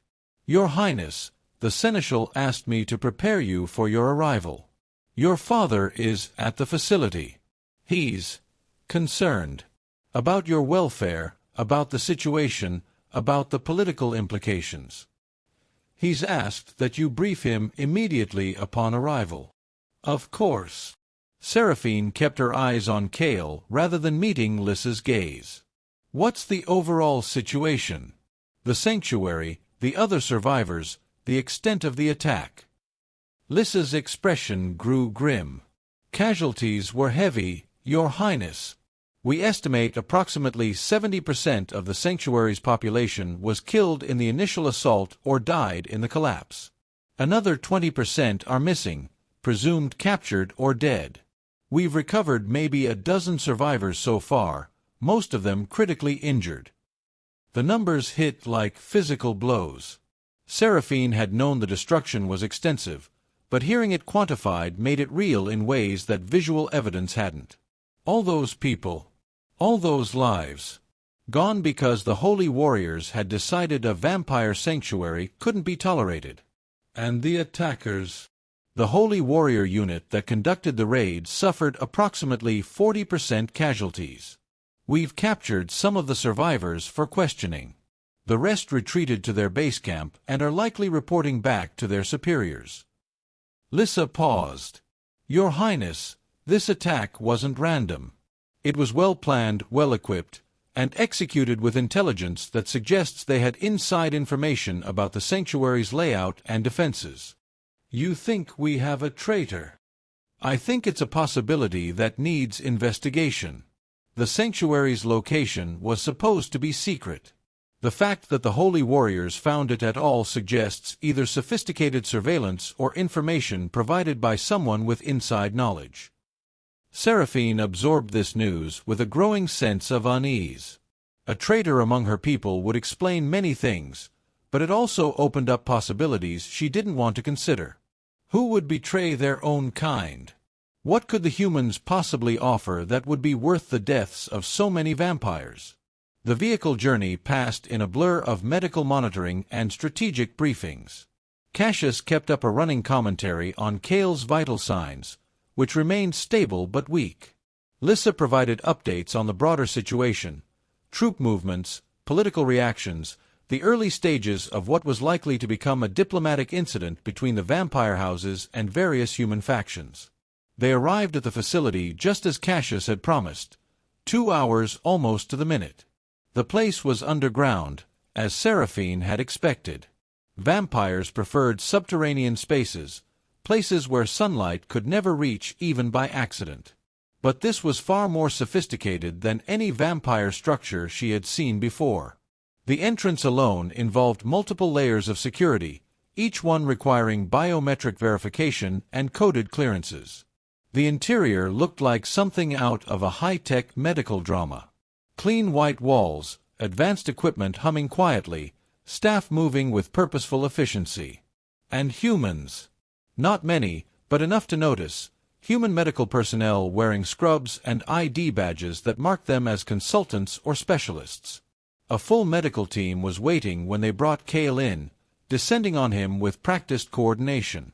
Seraphine found herself gently but firmly moved aside as they took over his care, transferring him from the vehicle's medical bed to a more sophisticated gurney and wheeling him toward what was apparently an emergency surgical suite. "Your Highness." Cassius placed a gentle hand on her arm, stopping her from following. "You need to let them work. They're the best trauma surgeons available, human and vampire working together. He's in the best possible hands. I promised I'd protect him." The words came out more desperate than she intended. "I can't just." "You can and you must. You've done everything possible to save his life. Now you need to let the professionals take over." His voice was kind but firm. "Besides, I believe your father is waiting to speak with you."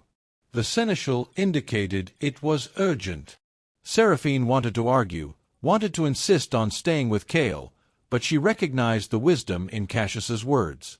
She would only be in the way in the surgical suite, and her presence might actually complicate matters if it distracted the medical team. Fine. She straightened, calling on reserves of royal composure that felt thin and inadequate. But I want updates. Every hour. On his condition, his prognosis, every significant change. Is that clear? Absolutely, Your Highness. Captain Lissa appeared at her shoulder. If you'll follow me, Your Highness. Your father is in the conference wing. The walk through the facility gave Seraphine time to compose herself, to prepare for the confrontation she knew was coming. Her father loved her. She had never doubted that. But he was also the head of House Nightborn, responsible for the safety and political standing of thousands of vampires. Personal feelings had to be balanced against broader responsibilities, and she had just handed him a situation that threatened to complicate both their personal relationship and his political position. The conference wing was notably more luxurious than the medical areas they had passed through. Rich carpets, elegant furniture, artwork that spanned centuries.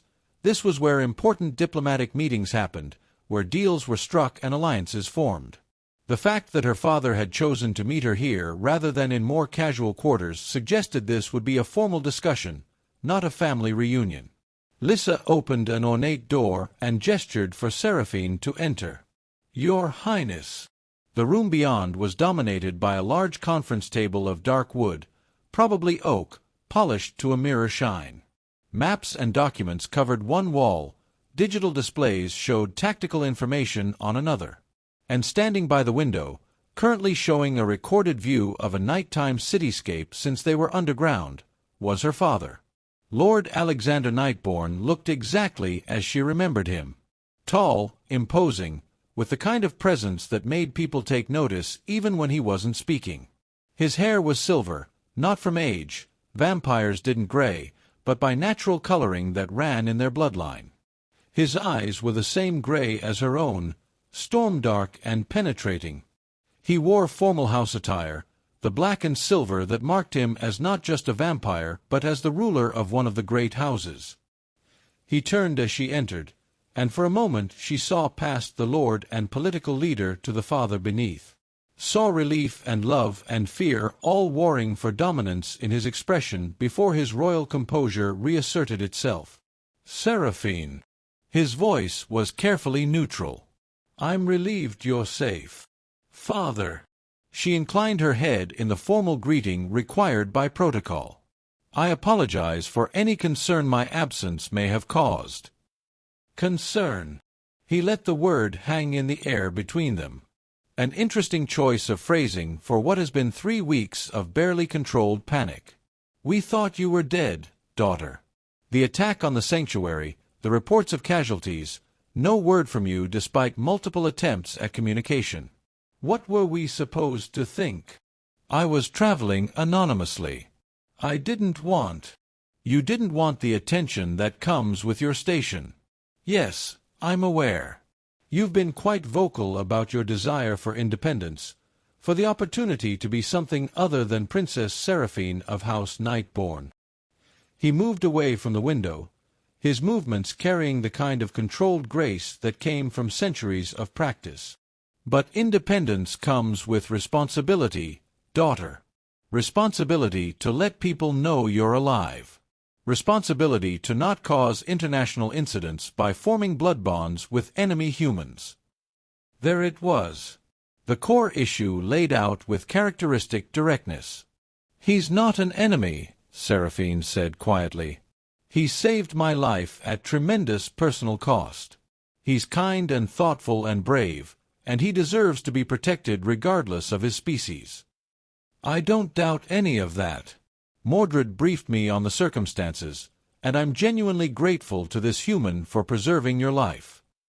Her father's expression softened slightly. But Seraphine, you must understand the position this puts us in. A vampire princess blood-bonded to a human. Protected by life debt. Currently recovering in our most secure medical facility. The other houses will see this as either weakness or opportunity or both. There will be calls for him to be eliminated to prevent any intelligence he might possess from reaching human authorities. There will be suggestions that you've been compromised, that the blood bond has created loyalties that override your duty to your people. Then they'll be wrong. Seraphine kept her voice level despite the anger building in her chest. Cale, that's his name, Father, Cale, not the human or the problem. Cale has done nothing but help me. He doesn't even know who I really am. He thinks I'm just a scholar who happened to be in the wrong place at the wrong time. Her father's eyebrows rose. You didn't tell him you're royal? The topic never came up. We were rather busy trying not to die. She met his gaze steadily, and I saw no reason to complicate an already impossible situation by adding political dimensions to it. Those political dimensions exist whether you acknowledge them or not. Her father sighed, and for a moment he looked tired, genuinely tired in a way that vampires rarely displayed. Daughter, I understand your position. I even respect it. But we need to address the practical realities of this situation. When this human wakes up, he's going to find himself in a vampire medical facility, surrounded by beings his people have been taught to fear and hate. He's going to have questions. And sooner or later, he's going to learn exactly who you are and what your protection means. How do you think he'll react? The question struck home because Seraphine had been asking herself the same thing. Cale had been brave and compassionate when he thought he was saving a nobody. But how would he react when he learned he had blood-bonded himself to vampire royalty? When he realized that his act of compassion had entangled him in political complications that spanned centuries? I don't know, she admitted quietly. But I have to believe he'll understand. That he'll see past the politics to the fundamental reality of what happened between us. You're placing a lot of faith in someone you've known for less than a day. He placed his life in my hands. Literally. The least I can do is extend him the same trust. Her father was quiet for a long moment, studying her with an intensity that suggested he was seeing something new, something he hadn't noticed before. When he finally spoke, his voice carried a quality of thoughtful consideration. You care about him. Beyond gratitude. Beyond life-debt obligation. You actually care what happens to this human. It wasn't a question, but Seraphine answered anyway. Yes. I know it's complicated. I know it's potentially dangerous. But yes, I care. He made me matter when he had no reason to. When doing so cost him everything. How could I not care about someone like that? Your mother would have said the same thing. A small smile touched her father's lips, the first genuine warmth she had seen since entering the room. She always did lead with her heart, consequences be damned. I see a lot of her in you right now. Is that approval I'm hearing? It's acceptance of reality.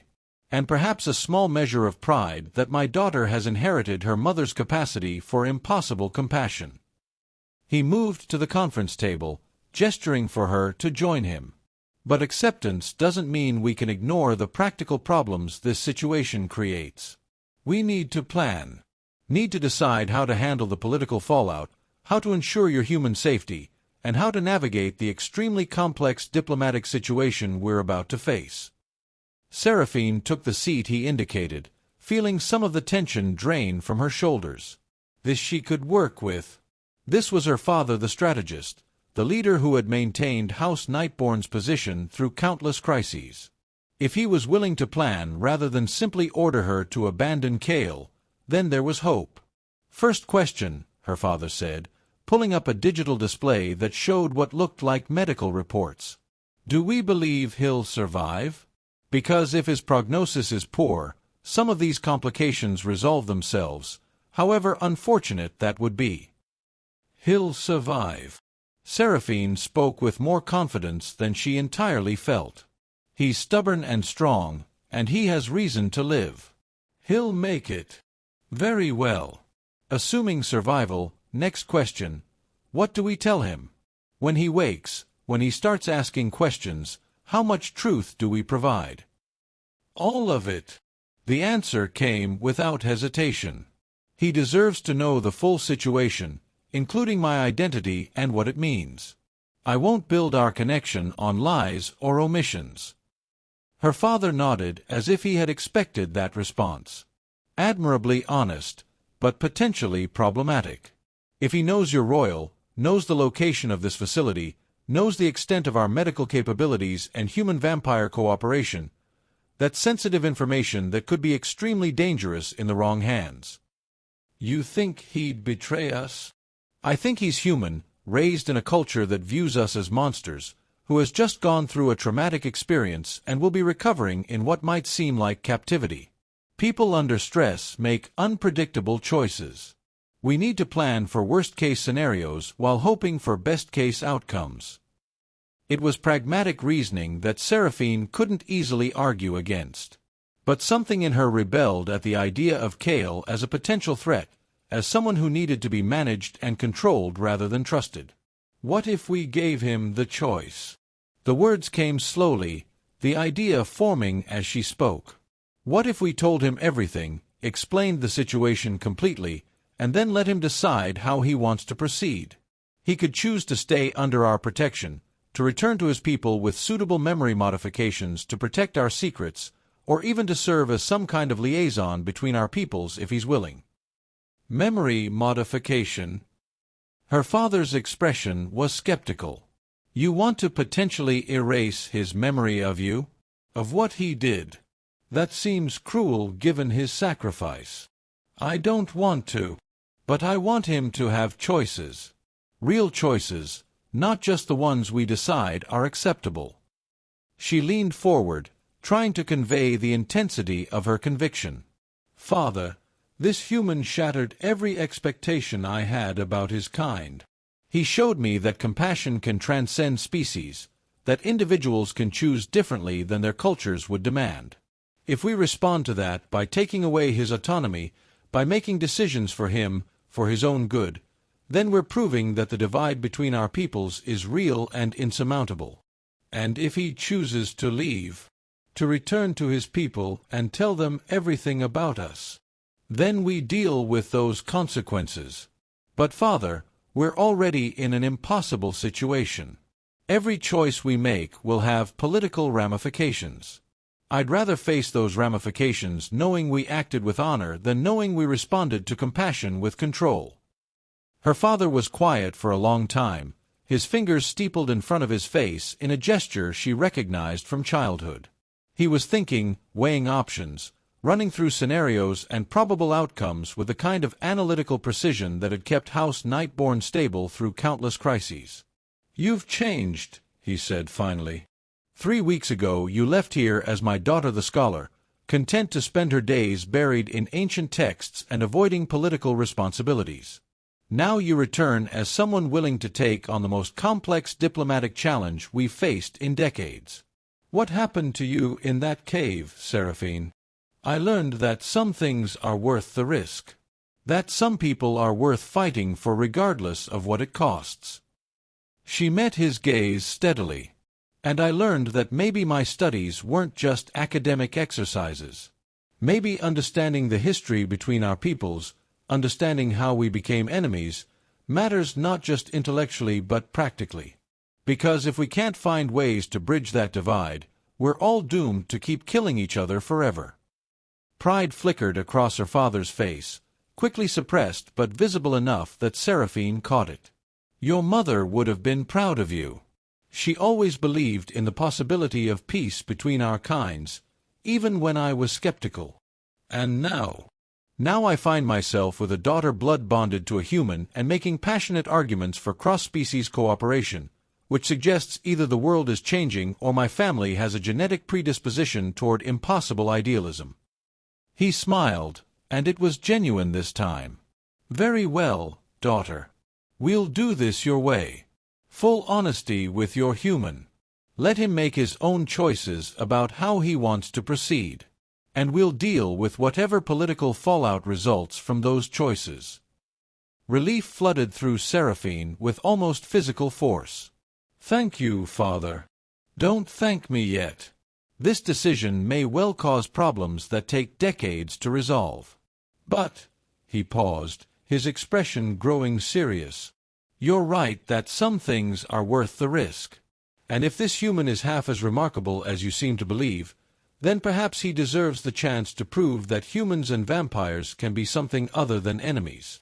A knock at the door interrupted whatever response Seraphine might have made. Captain Lissa entered, her expression professionally neutral but with something in her eyes that suggested important news.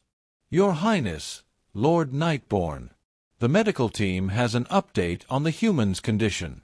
They thought you'd want to know immediately." Seraphine was on her feet before Lissa finished speaking, her heart hammering with sudden anxiety. "What is it? Is he? He's stable. The surgery was successful.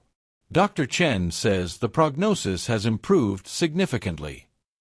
Lissa's expression softened slightly. "He's asking for you, Your Highness. He became agitated when he woke and you weren't there. They've sedated him lightly, but he keeps saying your name."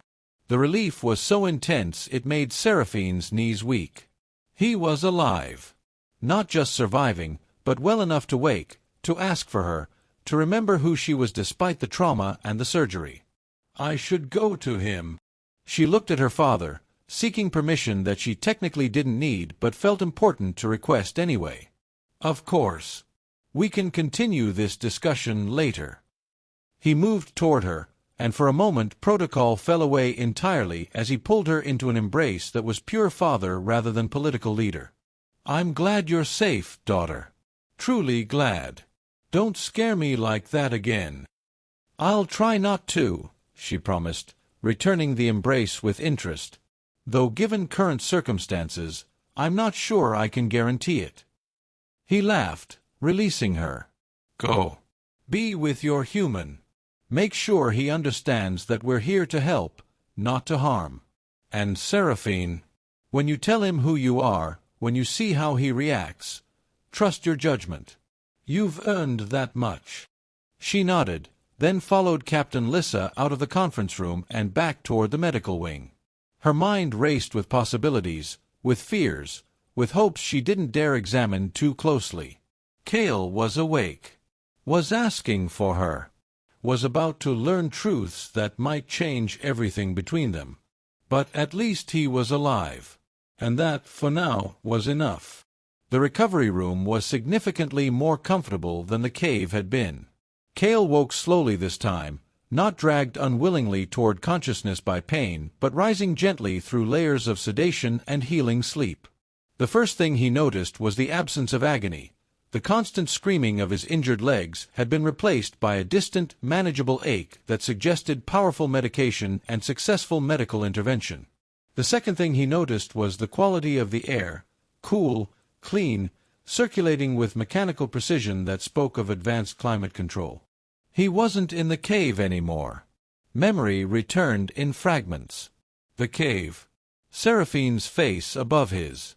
The strange sensation of being fed from, intimate and alarming and strangely peaceful all at once. Voices speaking in languages he didn't understand. Movement. Transportation. Snippets of medical procedures glimpsed through fog of anesthesia and pain management. And through it all, one constant, the sense of Seraphine nearby. Not physical presence always, but something else. Some awareness that lived beneath his conscious thoughts, informing him of her emotional state in ways that had no logical explanation. The blood bond. Had to be. She had warned him it would create a connection between them, and apparently she hadn't been exaggerating. He opened his eyes fully and found himself in a room that looked like it belonged in a high-end private hospital. Soft lighting, medical equipment that hummed quietly but efficiently, a large window showing. He blinked and looked again. The window displayed a nighttime cityscape, but something about it seemed off. Too static. Too perfect.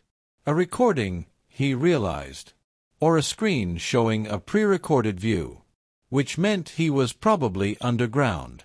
which made sense if he was somewhere populated by vampires who preferred to avoid even the possibility of accidental sunlight. "You're awake." He turned his head, moving carefully, testing the limits of his mobility, and found Seraphine standing in the doorway. She looked different than she had in the cave. Cleaner, certainly. Someone had provided her with fresh clothes, elegant dark garments that seemed to be made of fabric that cost more than his entire military salary.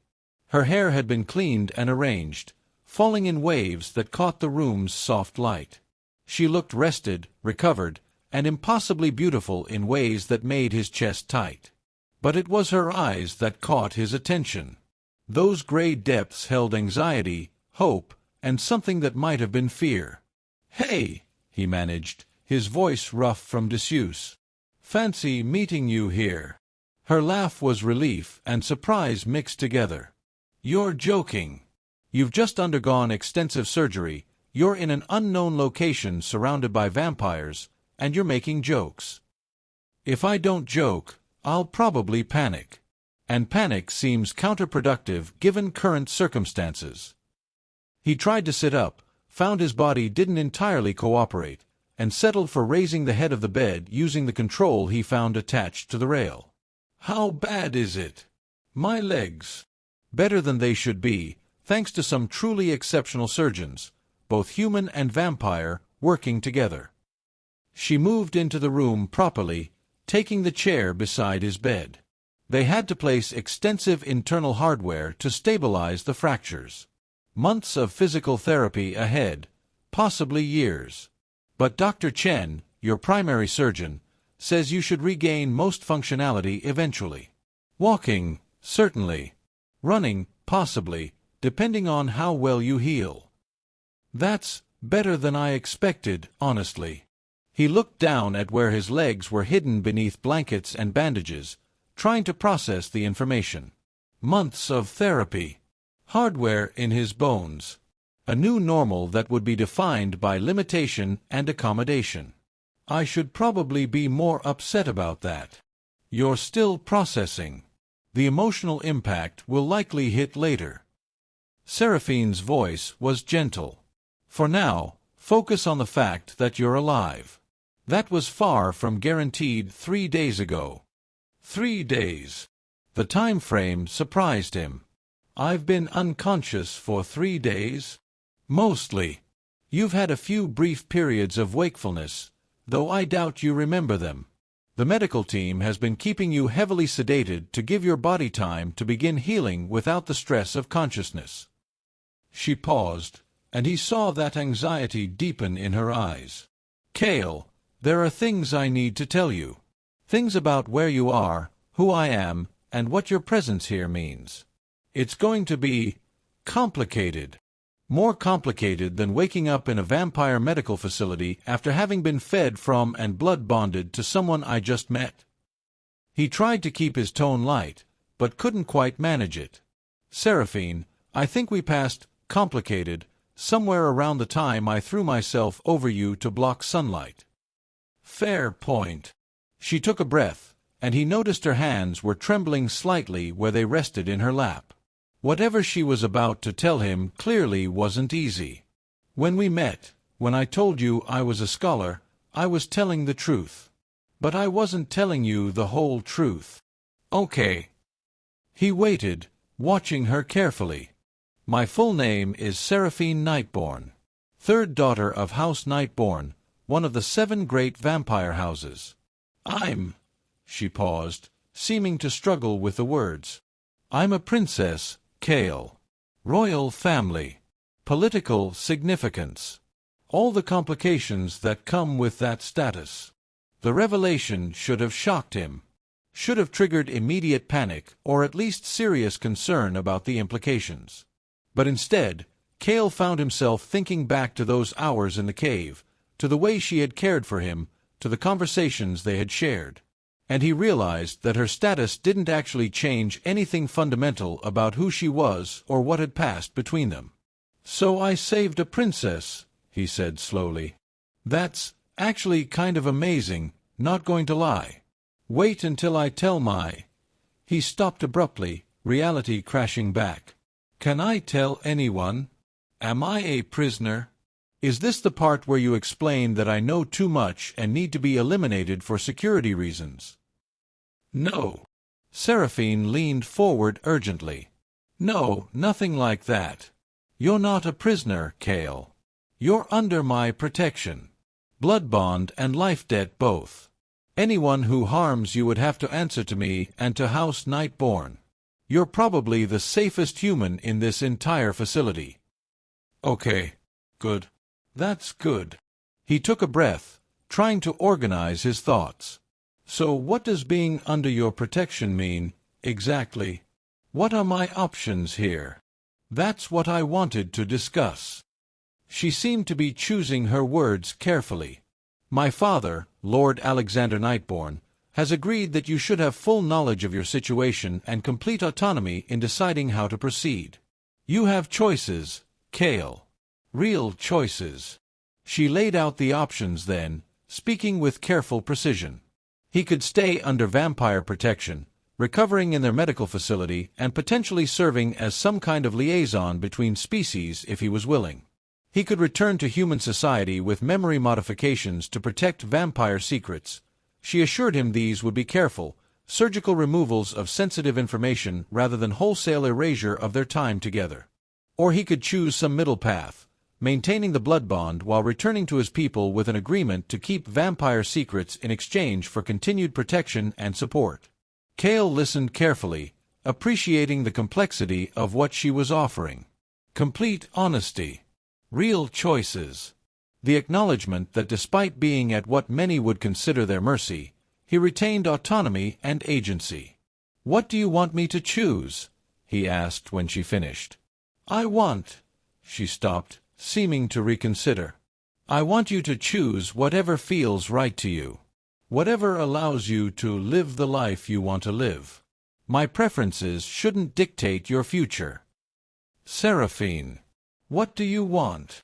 She was quiet for a long moment, and through their blood bond connection he felt her emotional state shift, anxiety giving way to something more vulnerable, more honest. I want you to stay, she admitted quietly. I want you to recover here, to learn about my people without the filter of propaganda and fear. She took a breath. I want time.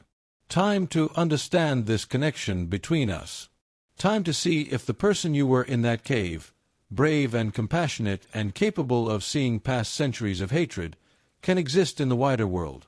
Time to figure out if what started between us as survival necessity might become something else entirely.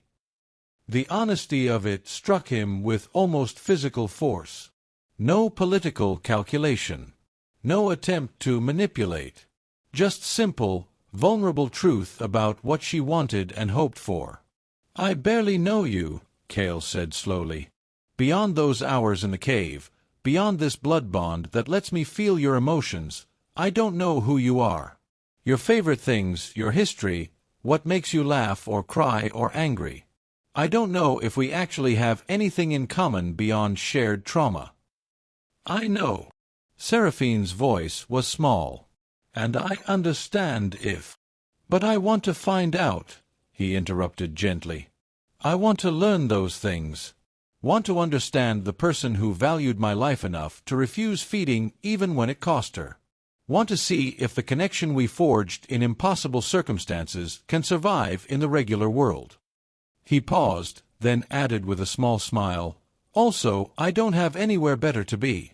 My military unit probably thinks I'm dead, I have no family to speak of, and I need months of medical care that your people seem better equipped to provide than anyone else.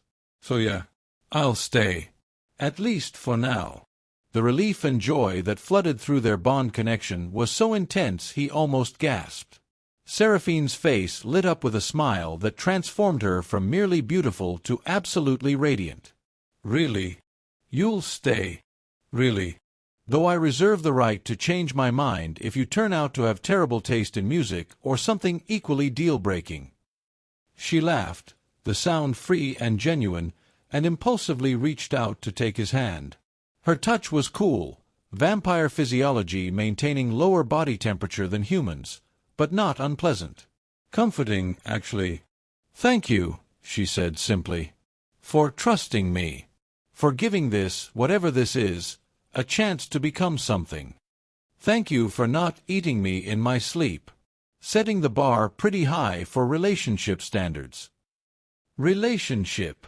She arched an eyebrow. Presumptuous, aren't you?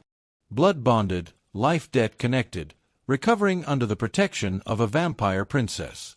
If that's not the start of some kind of relationship, I don't know what is. He squeezed her hand gently. Might not be romantic, probably shouldn't be, given the species difference and the complications. But some kind of relationship, yeah. We're bound together now, Seraphine. Might as well make the best of it. Bound together, she repeated softly, as if testing the phrase. I think I like that. Not master and servant, not prisoner and captor. Just bound together. Partners, maybe. Partners works. He felt exhaustion beginning to creep back in, his body demanding rest to continue healing. I'm going to need to sleep again. This staying conscious thing is harder than it looks. Sleep. Rest. Heal. She stood but didn't release his hand.